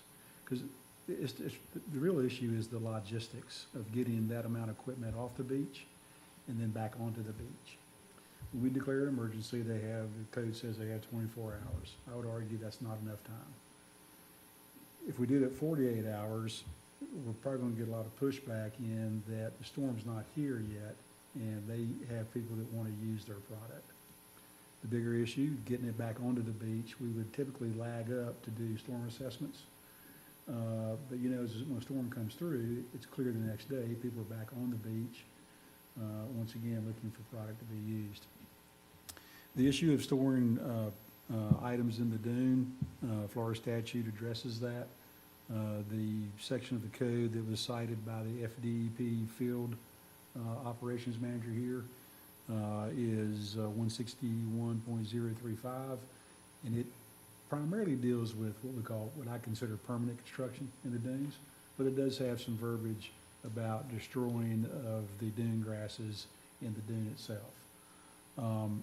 And who would enforce that, us or the FDEP? FDEP would enforce it, and the lady that does that was notified by code enforcement, was given locations of possible issues, and my understanding is out reviewing those areas. On private property, if the owner decides to store their product on their boardwalk, I don't think we have any say-so over it. Other sections of Florida statute that talks about protection of dune grasses actually says that if you're the owner of the property or you have permission of the owner of the property, you can take the grasses. That's 161.151, I think it is. I'd have to go back and look. But really what it comes down to is logistics of getting that amount of equipment on and off the beach, or off the beach and back onto it. I think we have a pretty well-oiled machine for public beaches, and I would recommend that we encourage code enforcement through their beach code enforcement department at their public workshops, pre-season and post-season, that we make strong recommendations to the private property owners of what's appropriate. Other than that, it's FDEP's enforcement, and you know, a lot of the pictures I saw, the items appeared to be stored neatly in the dunes, and the complaints we got, we went and reviewed them, and the product had been moved. And so that supposed non-compliant situation had been corrected, which would have been the normal course. Okay. So, I mean, I know that a lot of people don't think that what happened was appropriate or right, but in my eyes, we didn't have to declare an emergency, but the people that manage all that equipment voluntarily got it up and out of the beach area, and it didn't get compromised by the surf. Did it mess up some dune grasses? It may have compromised some where they grow back, they certainly will. ADA violations, one of the main tenets of ADA is that you have to provide the function of your facility. You don't have to make your entire facility ADA compliant. You just have to provide the function of your facility. So what is the function of the beach? Enjoyment of the beach. If you have more than one boardwalk that's ADA accessible, I would argue that you've done that. It's a temporary situation. Once again, if you've stacked equipment on a boardwalk, it may have reduced the width of that ADA compliant boardwalk below its allowable width. But once again, what is the cure? Move the equipment, which they did the next day. So, you know,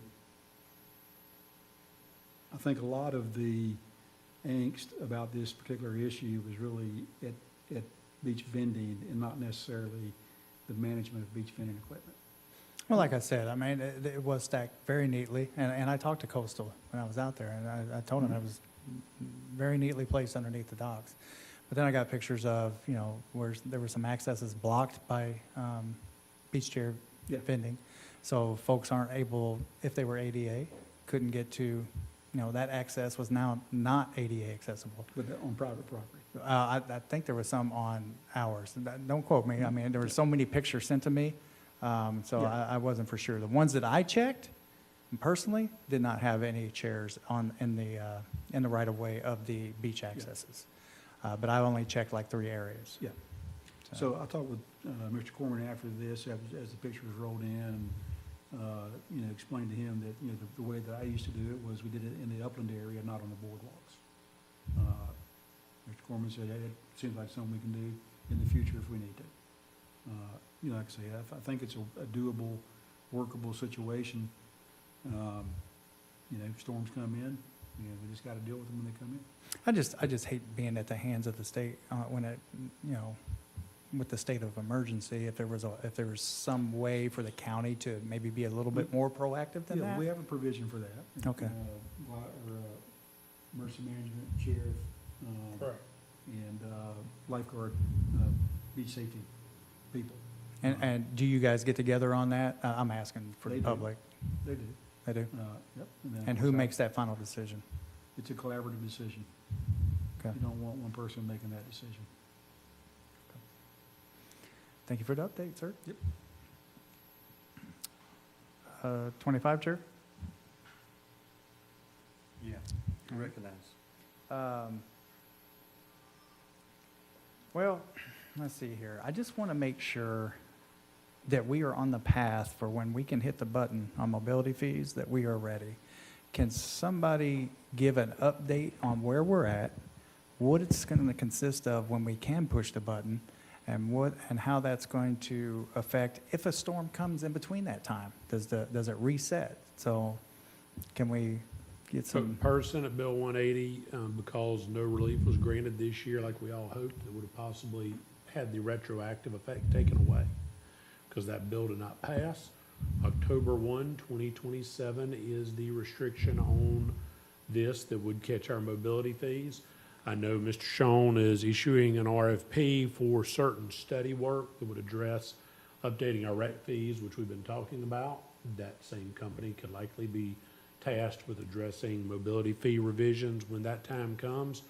Given that the study work has to be contemporaneous to the time with when it's enacted, we are probably a little early right now, getting somebody engaged on the rec fees right now and then discussing with them over the coming months what they could do on the mobility fees would be a pretty good timeline to be on. But we can't do anything until October 1, 2027.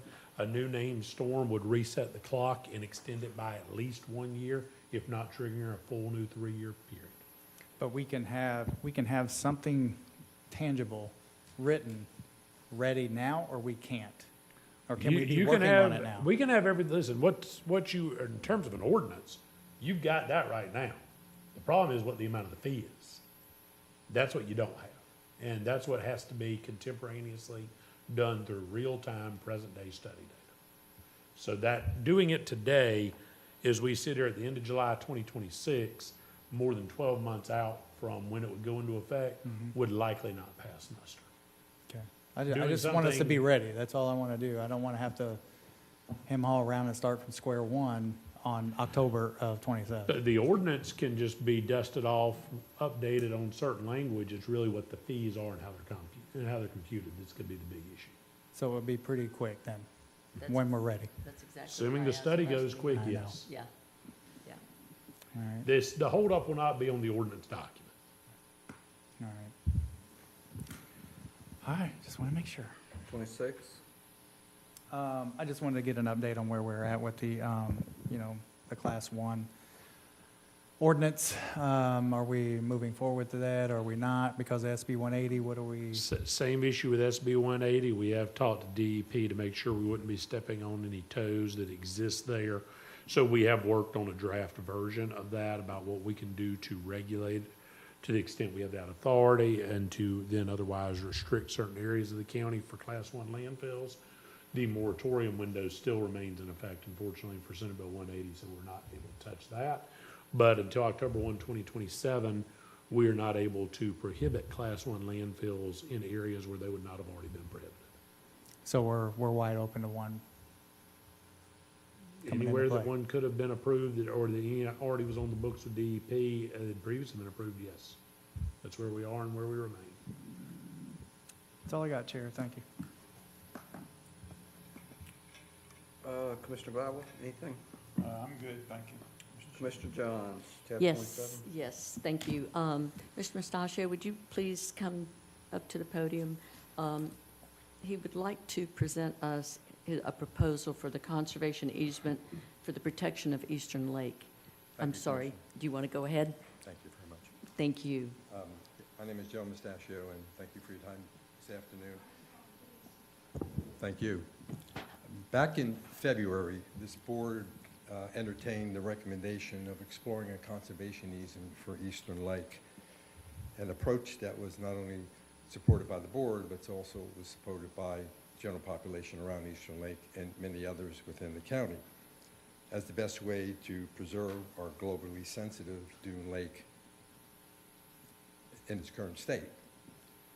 We recognize, however, that this board's time is splintered among dozens and dozens of issues, so we thought it'd be very prudent for us to take the time to try to explore what may be a solution to achieving this, rather than leaving it on your doorstep and coming up with a solution.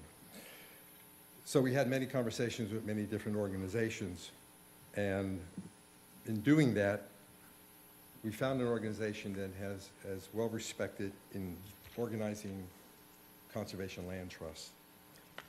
And it was clear to us that their focus is exactly what we felt the focus should be, in that it manages conservation easements and protects the natural habitat, the land, the scenic view in their natural resource in the current state.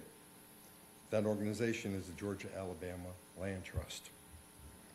They are the largest regional land trust in the Southeast, and they currently manage 2 of the coastal dune lakes within their trust. And that would be Draper Lake and also Little Redfish. So they have experience in dealing with our coastal dune lakes, and they have a presence throughout South Walton currently in many, many areas. They have drafted a conservation easement document that provides the details and the structure of how a proposed conservation easement would be structured for your review. Additionally, Rachel Mengi has agreed, and she's here today, to attend from the Georgia-Alabama Coastal Dune Lake Group to answer any questions that the board may have about how the structure would be achieved or how it's developed. But what we're asking for by coming before you today is that we understand that the proposal needs to be reviewed, but we're asking for the board's endorsement to take this further and take a look at what that might look like for Eastern Lake, and quite frankly, it may be the footprint for something in the future with other coastal dune lakes, because we really feel that the protection of these lakes going forward generationally is something that we all should address.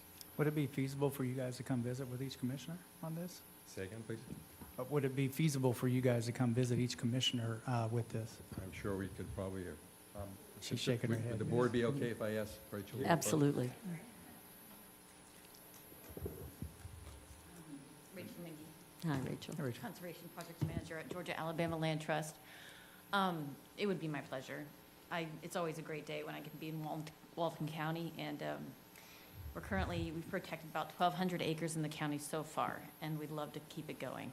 And I know that our name kind of throws people off because we're the Georgia-Alabama Land Trust, but we have been asked by Negosi to start working in Walton to help them protect their lands as they work through them. They have timberlands and they have really significant habitats. So we're able to place a conservation easement on it so they can work the land, but still they can receive a tax benefit for that.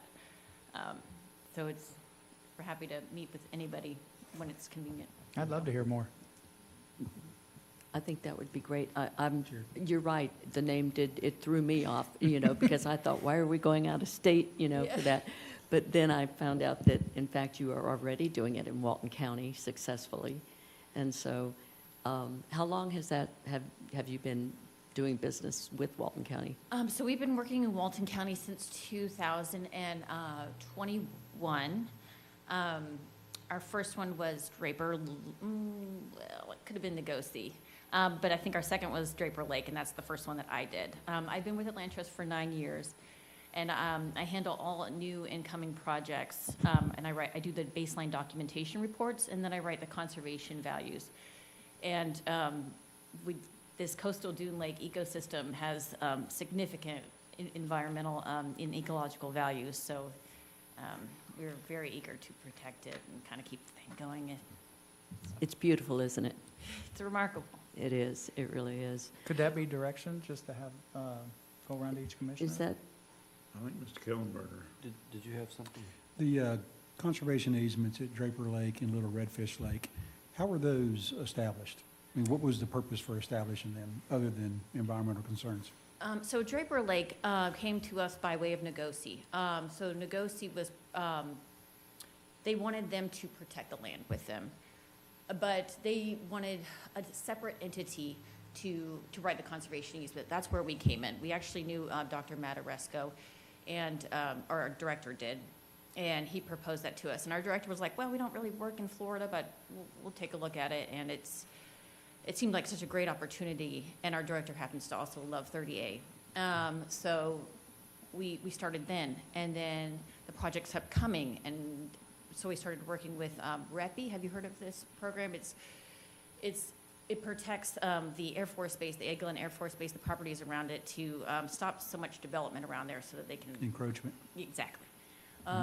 So now we're also working with around Eglin Air Force Base to protect lands around there to help with that as well. And that's Nagosi land you're talking about?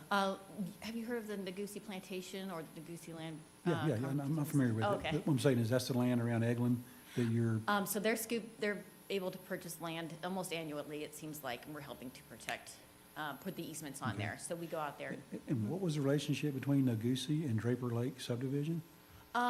So a resident knew Matt Resco, and they got in. Matt recommended us to do the easement on it. Gotcha. And Yeah. the same thing with Little Redfish Lake? Yes, so it seems like Matt's well connected in the community, and so when people want to protect things, they go to him, and then he ends up referring them to us, because we're the ones who are putting the easements on there. I gotcha. And you say you do have, you could send those conservation easement documents to us for review? Yes, and they're all public records, so we can show you what we've done in the past to each of these properties around here, and then we can also custom tailor them to this specific property. I'm going to interrupt because I'm with Draper Lake, and I Resident, was yep. very much aware of what happened, so Mhm. maybe I can just give another. We were very pleased about what happened, but that goes back to the D.R. Horton property that was on 30A. And before that property sold, those owners worked with Steve Hall and the Retreat and the county to make a certain section of that private property into this easement. The county didn't own it, it was private property. And we appreciate what the Georgia Alabama Land Trust did.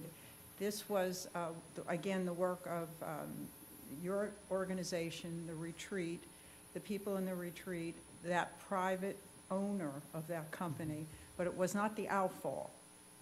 It was a piece of property. Piece of property adjacent to the lake. Correct. I just Gotcha. wanted you to be clear. If that's okay, I interrupted. Thank you. But thank you. Okay. Do you have any other questions about Draper Lake? Yeah, so if you could send us those conservation easements, I'd appreciate it. I know you say public record, but if you have them handy, it'd save us some time. I sent them digitally. I'll give you a card before we leave today. Okay, great, thank you. Okay, so, And then if you'll schedule meetings with each commissioner, that'd be great. You can find their aides on the website, Walton County Online, Government. Best way to do it is through their aides, and then schedule meetings with them. I think that would help out a lot. that'd be great. Thank you very, very much. I appreciate you coming. Did you have anything else you wanted to say? No, just I had one question for Mr. Atkinson. Did you receive the proposal of the original structure of the easement? No, sir, would love to see it because there are several things we've got to review. Certainly, the way these are structured, the way you've done them in the past, that's not my primary concern. I will tell you, what I have to be able to advise this board on is the way this is structured may very well, and in my opinion right now, without knowing more, will trigger the board needing to repay the TDC funds used to buy this specific parcel of land. So we just need to be aware of that before we take that step. That's $9 million, right? May I- About 10. And May I ask for clarification as to why that would have to happen? Yes, because this was not purchased as part of the nature center exception to the statute. It was purchased specifically as a beach park facility. Beach park facilities are more than just the dry sand. The moment we move this into conservation, we are thereby making and it will depend, of course, on the language of the easement. But my initial take is we're, one, assuring that it will not ever be developed on in any way, shape, or form. While we've passed an ordinance that says we're not going to do development in that area, that's one thing. But a conservation easement is a broader step. The other side of a conservation easement, as I'm sure y'all are both well aware, is there's the concept of overburdening an easement. And conservation easements all over the coastal part of this country have repeatedly been subject to challenge when public use rights of those or recreational rights on those have been exceeded by county programs marketing it, bringing people out to do agritourism, ecotourism, and the same. So if we overburden and therefore violate the conservation easement by promoting this piece of land as a beach park through the TDC, we've got everybody in hot water. But right now, the county is not going to stop marketing that as public lands to which tourists should go to. The moment we stop doing that or say it's no longer a beach park facility, we are directly violating the resolution this board passed in late 2021, or it may have done it after the fact, which would have been January 22, related to the acquisition of this parcel and the use of those statutorily restricted funds. So the money is not being, saying we want to get rid of the property. It's just a matter of the county would have to transfer money somewhere out of other general revenues back to the TDC together with what would have been the potential interest earnings on that money. So given that, that's something this board just needs to be well aware of before they cross that line. I appreciate your clarification. I do have one follow-up question, however. So that the way the structure of the TDC is, it does not provide the opportunity for purchasing use of land for tourism, public use, that specifically cannot fall into a trust, even though it protects it for the purposes of... I didn't say that. I just I'm saying you did. I'm just asking. And no, the issue is that we would be taking something we specifically bought under a specific statutory provision and passed a resolution with a legislative finding and to comply with the Attorney General's requirement of expenditure of TDT dollars that said this would be a beach park facility. Now, I will give the board the cross comparison. We've bought a number of beach front parcels that fall under the nature center exemption that we sought an AG opinion for many years ago. Towards Oyster Lake is one such example. All of those properties, because they front on the Tempucci Trail, the 38 bike path, are viewed to be an extension of a nature center because they connect the dune lakes along that. This is far enough away from that 38 bike path, it didn't fall under that standard. So perhaps something where we had looked at not recreational fees, but preservation monies, perhaps something where we use that exemption would be more consistent with what the TDC acquired it for than not, because there's already an inherently understood extension of the nature center, which we could then tie into the language of the conservation easement. Okay. So it's not a matter of no, it's a matter of if we do it, what does it mean monetarily?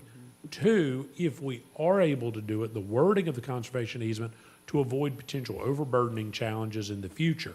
The other side of that is if the board does this and says they don't want to pay the TDC back there and keep marketing it, and we get challenged by a third party saying you have overburdened the conservation easement and therefore moved it out of the conservation purposes, it creates a problem not just for the county, but specifically your organization. And we don't want to do that. But the wording is subject to... So those are things we can look at, but once I see the document, that helps a lot. Okay. Yeah, my understanding is that the wording of the document is fluid and it be structured to meet the needs of both the conservation parties. More than happy to look at it. I've dealt with quite a few conservation easements over my career. I'm very, very comfortable that there are ways we can do this. I just want the board to go into it with open eyes about the monetary aspect, because that's what we have to pass audit on. Understood. Okay. Thank you. Thank you very much. I appreciate it. Okay. Next. My next item is, I'm requesting to allocate up to $350,000 in the rec plat fees for District 4 for a splash pad at Paradise Park. I've had some requests for a splash pad there, and the one at Paradise Park we're looking at about a 30 by 30, and because it's a dog-friendly park, it has to be fenced, so this would include the cost of the fence and the splash pad. Motion to approve. Second. Okay. So we do have a motion second now on this, Mr. Chair. All in favor of the motion, say aye. Aye. All opposed, nay. Chair passes Thank 4-0. Thank you very much. All right, we need to, I have one hold on more real thing. quick, let me do some housekeeping. We need to clarify who made the second on, The motion to continue the planning item, the golf club drive event. We've got a motion, but Madam Clerk does Who not made the second. motion? Blau made the Okay. motion, And I made the second. Tom made the second. with Blake Jones the second. Thank you. We just need to Thank clarify you. that. Okay. Thank you. The other thing I wanted to bring up was the Design Review Board. I've asked a few, I had someone in my office the other day that's on the board and asked a few questions. I asked for some information, and the board consists of 7 people, and there's at least 1, if not 2 vacancies that need to be filled, and I want to just ensure that we go out far and wide and ask for people to fill these, because one of them is just for a general citizen of South Walton to be on it, that shows on this paperwork that that is vacant. So we need to find somebody to sit on that board. If anybody is interested or knows somebody that might be interested, that would be great. Also, it's the first Thursday of every month at 4 p.m. The board used to meet in this room, but about 8 years ago, they started moving it to Freeport, and so it's been going on in Freeport for 8 years. And this is the Design Review Board that talks about Highway 98 and the 331 south of the bridge. So it makes sense that it be in this room instead of in Freeport. So I'm asking that we move that board meeting here, and that we make sure that we do everything we can to fill these positions. And also, we previously included in our land development code that we were going to do design review for the 30A corridor and the scenic 98.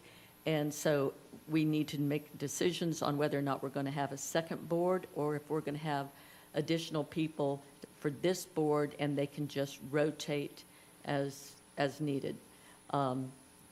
Another issue was they did ask that we allow for some alternative or alternates that could be on the board, because sometimes they can't make it. And you have to have at least 4 for a quorum. And sometimes people will bring in all their posters and their paperwork, everything they need, and they come in and they don't have a quorum, and then they've got to wait a whole month. So I'd like to see if we could just add some alternative people, some alternates, maybe. Most of these seats are specific as to whether or not it is a design professional, an affected property owner, a real estate developer or developer. There's specific seats. So if we could just go out and try to find some people that would be willing to not necessarily sit on the board on a regular basis, but be available to fill in if somebody can't make it, just to make sure that we don't have to end these, cancel these meetings. You just need direction on that, or do well, we need a? Clay, does the land development code for this board, does it provide for alternates, or does any of our boards provide for alternates? No, we don't have it written in. It'd be an ordinance change, but we can take that as general direction to work with Stephen to get some ideas and come back to you with some changes. Okay, that'd be great, but can we go ahead and make the change to have the meetings Yep, in this the other two room? items are easy to do. Yes. It's just Okay. giving Stephen direction and liaison for that particular board to take care of the business as they've been asked. Okay, So- great. Thank you very much, appreciate it. In That's an all I've got. abundance of caution, let's have a motion on changing the location of the board meeting. though, Okay, because I believe make a that was motion discussed to at the board change- meeting. Second. Motion by Commissioner John, seconded by Commissioner Gladwell. All in favor of the motion, say aye. Aye. All opposed, nay. Show it passes 4-0. Thank you. That's all I've got. Chair has none. Public comments? Anyone? Ms. Harris?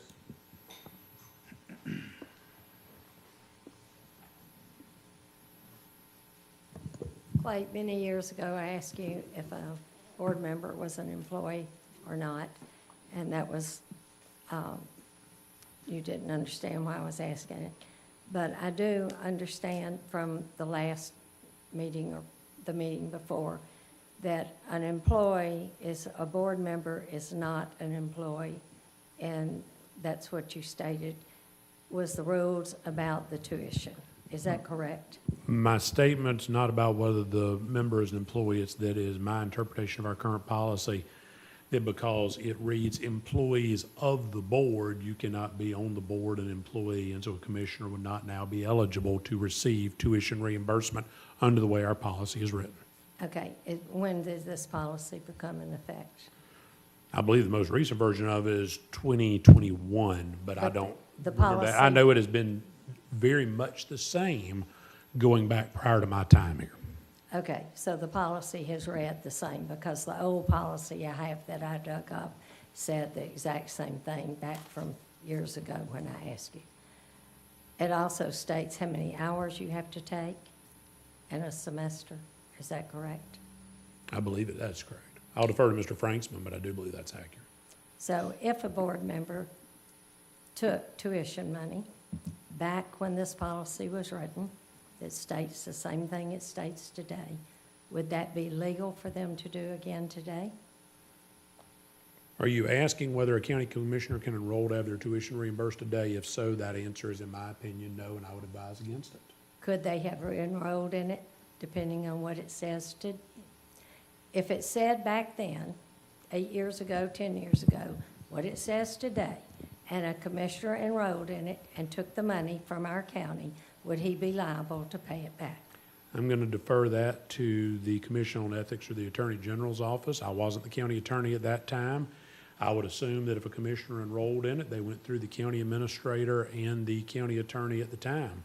Whether 112.063 would provide issues, which says reimbursement of county employees for educational expenses, that's an Ethics Commission question under Chapter 112. Similarly, 145 questions fall to the Ethics Commissioner or the Attorney General. So I'll have to defer that. My opinion as to what happened back then, I was never called to give one because I was not the county attorney prior to 2021. That's what our attorney had suggested, that we filed the ethics and the Attorney General. So that's what I'll do. Thank you. I just want to add to that, I had asked for an informal opinion in case I wanted to enroll into this tuition program. And the person on the phone directed me to someone else to send that request to, which I haven't yet because I'm still doing my own research. But according to 145.017 and 145.031, on top of our policy, that should have never happened. And if you would like to read, I think it's 017, there's some misdemeanor action that could be filed under that if I'm not correct. Those would be issues, again, for the Attorney General of the State of Florida, or specifically whether 112.063 applies, which deals with the reimbursement of tuition expenses. That's an Ethics Commission question. Whether the 145 series that deals with compensation for county commissioners applied has historically been referred to the Attorney General, and who would typically assign the Office of Inspector General to look into those issues.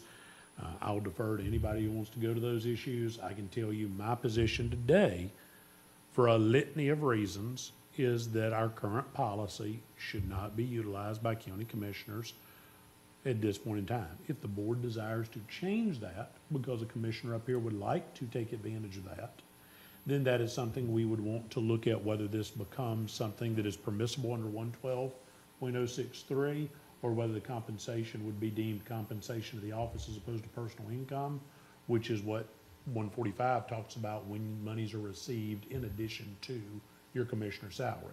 We would vet that very closely with ethics, with the Office of the Attorney General, as well as Department of Revenue, to verify that we are not into a situation where we got into. And of course, we would include the clerk's office, as they would have a role as the comptroller. Certainly, their job is to make sure county monies aren't inappropriately expended. Escambia County Board of County Commissioners and their clerk had a nice little back and forth about that, about certain benefits that went all the way to the circuit court. We'd rather not be in those positions. But if the board ever wants that explored for a revision to that policy, I am more than comfortable doing so. And similarly, should the Attorney General, Commission on Ethics, or anybody issue an advisory opinion that says that it is both appropriate and permits reimbursement under 112.063 and doesn't violate the 112 unauthorized compensation or the 145 prohibitions, then by all means, I will be more than happy to defer to the opinion of the Commission on Ethics and the Attorney General of the state. My job, though, is to be prudent and to avoid us potentially getting into these issues. I can only look at the time I've been asked, and I've been asked, as Ms. Hicks said, circa 22. and certainly about 2 months ago. So Well, you those brought are up my a good, opinions. you brought up a good point with the clerks. So they would look into a fuel receipt, and minus a trip voucher, but something that plainly shows that should not have occurred, and it was $12,000. What is their process into looking at that? I won't speak for the clerk. I would suspect their position would be that if something plainly occurred, they would have flagged it, and if they did not flag it, it was obviously not a plain or clear violation. It is entirely possible they have a different opinion on the application of 112063 to county commissioners. But the My scope- concern is the way our policies work. That's what I'm looking at the scope right now, and it says of, just like you said, of the Walton County BCC, not inclusive of the BCC. So they didn't do their homework, I guess? I can't speak to who did what in years prior to me. I can tell you I've not had a commissioner newly enroll in this program or discuss it since then, and everybody who's asked me since roughly March, April of 2021 about starting up something like this, it has been my caution not to start. And I continue to offer that guidance. All right, who's next? Ms. Howard? Yes, Tabitha Howard. I was wanting to comment on number 19, and I'm glad that Stephen's still here so that I can get a little bit of help, because there are many projects that I need to get information on, and some of them date back as just into 2024, but these things were on the server called Citizens Serve. And I've mentioned this once before, and with everything happening with SwiftGov, I just need to know how I can find the Citizens Serve thing. And as I said, because I've got several projects that I need the information for the building projects and things, because they're not on the InterGov. And it should be accessible. So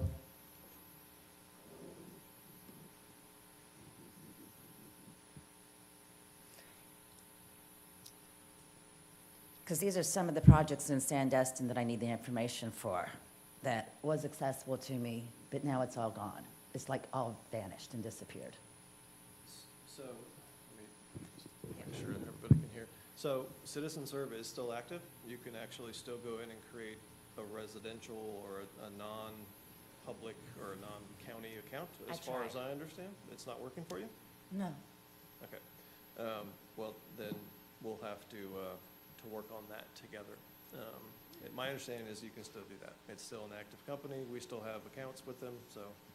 I'm not able to, but then also it needs to be publicized on your webpage when people cannot find anything on the InterGov, because that's new to begin with, because all of the old stuff, which, this is stuff I'm looking for that was in 2024. It's not that Sure. old. I should be able to access it. You should. Stephen, And you make it can public records. I'm sorry. Can y'all get together and Yes. Schedule figure out me, Ms. what- Howard, we can. help her with that item. Absolutely. But this needs to be addressed because everyone in the community should be allowed to access, So we're not quite so sure that it's not accessible. You said it's inaccessible, but he's going to help you get okay, but then access to it. also people aren't knowledgeable, so it needs to be, so not just the InterGov, so if people, you need to have it written, and maybe even have, you used to have a website that would direct you to that. Sure. But that's been taken off the webpage. When we switch platforms, we removed that link, but. And the only way in the people would know is interest if they saw this little segment. Yeah, So it in the needs to be interest of- addressed on your page. Yes, ma'am. In the interest of that public benefit, we can certainly look at how we can incorporate that on our webpage. And I'm happy to work with you to figure out a way to get you Citizen Serve access. Okay. Yep. Yeah, we all need it. I had a couple more things, but I'm ready to go home. All right. Ms. Morano? Is anyone after Ms. Morano? Thank you. I'll make it quick. You've all been here since 10 o'clock. I want to thank you all for the budget meeting this morning. That's your last public workshop. It was a long meeting. I hope you got some good feedback from the citizens, and thank you for giving us that time. The second thing I want to get to is the e-bike ordinance. I agree with you. You need to take another look at that. Just keep in mind when you drive 98 that there is a sidewalk there, and the bikes that I see are people going to work. So that's just something to think about allowing some type of motion on that on that sidewalk on 98, and I don't mean low-speed vehicles, because they, believe me, they're attempting to do that. You also have sidewalks on 393. That's, people take their bikes to the beach. And you also have sidewalks on Chat Holly. I think someone else had brought that up, too. I don't know if they're going to work, but they're also recreating there. You talked about what was there was bike etiquette and bike rules. I think the tourist department was focused to do that. You can talk more about that. The next quick thing is the Bay Shore Protection Zone. I certainly don't want that to go away. I know you put a halt on that, but we need to keep that the way it is for so many reasons. And of course, people have already been working with code to undo what they thought was right, and they're already putting their bushes and putting their things in. So if we completely do away with that, that's just not a good idea. So I just wanted to share that with you, so thank you. Thank you. Who's next? Mr. Gladwell? Thomas Gladwell, Walton County Fair President. I actually came better prepared this time, seeing how poorly I did last time. Thank you for the opportunity to speak in support of the MOU between Walton County and the Walton County Fair Association. This agreement is not about creating a new partnership. It is about formalizing one that has existed for decades. Fair Association and Walton County have worked side by side to provide a place where our community celebrates agriculture, youth achievement, education, and family traditions. This MOU that y'all were considering today and postponed simply defines the responsibilities that have made the partnership successful for many years. The agreement is balanced and beneficial to both parties. The Fair Association continues to provide the county with the use of the fairgrounds for official county functions at no cost, complimentary booth space during the annual fair, continued use of the parking lot for the extension office, the greenhouse that's on the fair property that the extension office uses, and payment for all utilities and maintenance materials. In return, the county provides the labor and services it is uniquely equipped to perform efficiently, including grounds maintenance, parking lot upkeep, facility maintenance, fair preparation, and support of county events. This partnership allows both organizations to do what each does best while making the most of every public and private dollar invested in the fairgrounds. This MOU also protects both parties. It clearly defines responsibilities, preserves each party's legal protections, allows modifications by mutual agreement, and provides either party the ability to terminate the agreement with appropriate notice if circumstances change. It is a practical, transparent document that promotes accountability and good governance. Because of this partnership, the Walton County Fair has been able to maintain the lowest admission price of any county fair in the state of Florida. Keeping the fair affordable means more families can attend, more children can participate, and more residents can enjoy one of Walton County's longest-standing traditions. The impact extends well beyond 1 week each year. Last year, the Fair Association awarded more than $13,000 in premiums to the youth and citizens of Walton County. Our youth swine auction generated another $81,000 for local exhibitors, helping young people to invest in future livestock projects, education, and leadership opportunities. Those dollars stay right here in Walton County on a direct investment in our next generation. This MOU also ensures continued support for the Walton County Extension Office and the agriculture programs that serve our youth, farmers, and families throughout the year. The Walton County Fair Association has been proud to partner with Walton County, and we deeply appreciate the county's commitment to preserving this valuable community resource. I respectfully ask for your approval at the next meeting of the Memorandum of Understanding. When you support this MOU, you are not just maintaining a fairground, you're investing in our youth, preserving our agricultural heritage, and ensuring that one of Walton County's most cherished traditions remains affordable and accessible for every family. Thank you for your time, your service, and your consideration. Thank you. Anyone else? Clay, I just have one question. When it comes to our agreements with outside vendors and everything, I hear you all the time say, what, a 30-day out, 60-day out? What's the average out on a contract or agreement? It just depends. We have tried to make them fairly consistent at 60 days with or without calls. That's what all of your interlocals are. And so we have tried in many cases to keep most of our MOUs with other agencies consistent with that, especially when it relates to funding. That way, if the board chooses to terminate its funding obligations, there's at least a 2-month window in advance. Some are less, some have been 30. I don't know of any off the top of my head that are less than 30. And I'll be honest, I can't think of too many that we've allowed to be too much longer than 60 or 90 days. This one's at 6 months, I believe. Is that correct? I believe, well, we don't actually have a current one in place right now. Well, the one that's That's- proposed. What you have in front of you does ask for a notice of 6 months of time, but that's. So I was just the board curious why discretion. an average is 60, maybe 90 days, and then this one has double that. It's that's what's being proposed for the board to enter into. So it's up to this board to choose to accept it. We don't typically, just so everybody understands the process, if somebody makes an ask of the board to enter into an agreement, we generally present that ask as it was presented to us, conforming it into our document structure. We don't change those and renegotiate those terms for the board unless the board has directed us to enter into negotiations in advance. So they'd ask for a 99-year one. It would have been presented as 99 years, whether you would approve that or not. Those have been part of our discussion and comments at the board table with you. And so we'll have a number of comments, as always, about any document that we'll go over with you when we do our pre-meetings and things of that nature. Thank you. With that, Commissioner Gladwell moves we rise. Yeah. Oh, I'm sorry. But we have I always want to always forget about that. 31 Land Development Code text amendments.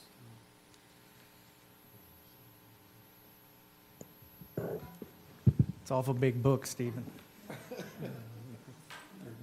Everybody settle in. So I did include the entirety of the LDC for the ordinance, but I hope that you all noticed that the first 35 or 6 pages of the report included a listing of all the proposed amendments. So I understand that there's a lot to go through here. I'm going to kind of introduce a few up top, a few points here, and then I'll get into it unless there's other wishes of the board. Okay.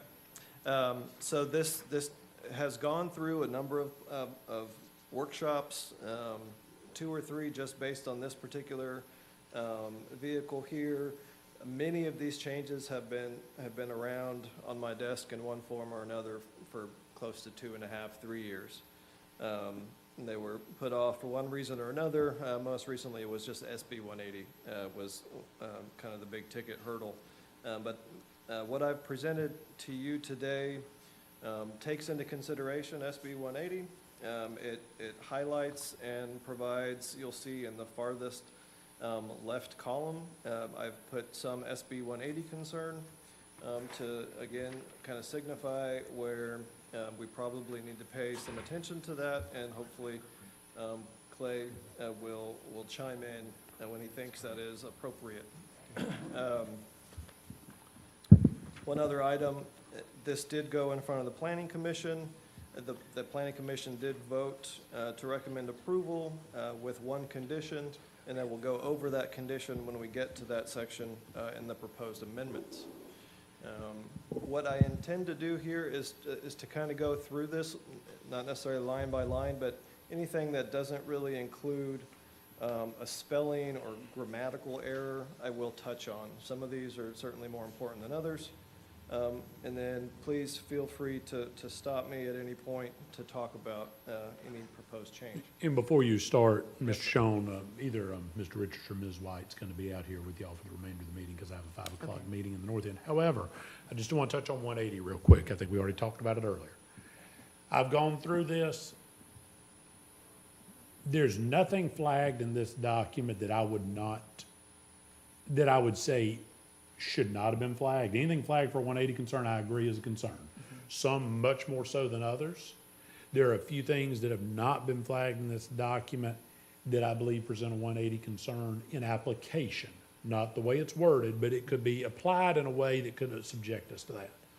What I would ask the board to do as you go through this with Mr. Schoen, if we're going through this basically change by change, is to the extent that there are any 180 items that are directly linked or handcuffed to another change he's making, meaning we can't do one without the other, we need to be very cautious about doing that, because I do think we have serious 180 concerns here. The biggest comment I would make, that everybody has undertaken 180 changes in their LDCs and tried to do rewrites. For the counties that have braved it, and have not just braved under the concept of the heck with it, let the governor come tell us that we're not following the law, some have taken that approach, I don't recommend it, is to be very clear that the change has to be so clearly worded and defined that there is no chance of over-application or more restrictive application of the change that could subject us to a lawsuit. The last point I want to make is, and it's the one that nobody in planning wants to hear, and maybe nobody up here wants to hear today, to the extent that we always use that language about conflict severability and we try to sever out things, thus far, every court in Florida that's taken up an omnibus change ordinance that has multiple changes in it and has been asked to save the ordinance on a severability provision has not allowed that to happen and sent the whole ordinance back for reconsideration. So it is the most prudent method to not even consider an ordinance that has a change that's close to 180 violation in there, because thus far, the courts that are hearing this are kicking the entire ordinance back, including the non-violation changes. So I get that means you're about to hear a lot of things you're not going to be able to adopt, but I wanted you to be aware of it. So thank you. And then certainly, board members, you want me to come meet with you about this, you want me and Stephen to come meet with you together, I'll be more than happy to come meet with you one-on-one about this. This is first reading. It is not for adoption. You are perfectly welcome to have first reading and do anything you want with it, including when you schedule the new meetings. But I do encourage you to at least go through as much of it as you're willing to hear this afternoon. So after the first hearing, if you want to make some changes prior to the second hearing, you can do so. No, you're gonna, if it's substantive changes, you're gonna need to re-advertise and start the whole process all over again. So if you are, let me say this, if a board member is sitting here today, knowing they are about to ask for substantive changes to this ordinance, it might be prudent to ask planning to table this to get with you so you can include those or not. Because otherwise, any change you make today, we're going to have to start the advertising process all over again, no matter what. So we might spend a lot of time for very little result. If I have one on the second page under exceptions, because if you're going to do for one, then you need to do for all. If you're going to limit storefront activity and rentals for golf carts and this and that, but then it's okay for bicycles and e-bikes, then. No, it's not. It says in there it's not. I mean, it says exceptions right here, Well, I just bicycle read- rentals and sales. I just read something different. Well, That's that is, I mean, again, I don't want to steal Stephen's thunder and this however long presentation he plans to make, but if y'all, I can go ahead and tell you, board members, if you truly believe you have changes you intend to offer to this document here today, please just go ahead and table and let them get with you and give those changes so that we can incorporate it. I'll even work with you, Stephen, to incorporate it just like I did with engineering, so you can see green, yellow, if you don't like green and yellow, give me different colors. We'll give you a markup, but don't go through a full first reading, take public comment today, suggest changes, and have to go through another first reading and then a second reading. Is there any way to go through and approve the ones that do not have the SB 180 concerns today? Well, all you're going to be doing is approving first reading, and then you're going to bring those back for second reading, public hearing, and adoption. So ultimately, if you were to do that, that is a substantive change to the ordinance, we got to re-advertise even then. If you carve out that much of this ordinance, yeah, it's a substantive change. Perhaps I it would would be, like, I would vote to table it. yeah, perhaps it'd be. That's better- what I'm hearing, but I hate to do that to Stephen, but that's what I'm hearing. And Is a then- motion to table And until then you he's got guys the will come commissioners. around and talk to us with I'm our glad to do that, changes. Stephen, if you are. Well, There's a lot of would really it, good would it be changes in better here. Oh, there is, maybe, but- Clay, you and I can meet, carve this thing up, get all the SB 180 concerns out, bring it back? Would that be? How about we do that? How That'd be about we do great. that and then That'd meet be with you? great. Yeah. That'd be So great. can I get a motion to table until we have done that? Second. Moved by Commissioner Curry, second by Commissioner Johns. Anyone in the public? All in favor of the motion? It's just a Ms. Moore? motion to table, there's no public comment on table. All in favor of the motion, say aye. Aye. All opposed, nay. So it passes 4-0. No. Commissioner Johns moves we rise. Show that done without objection. We are adjourned.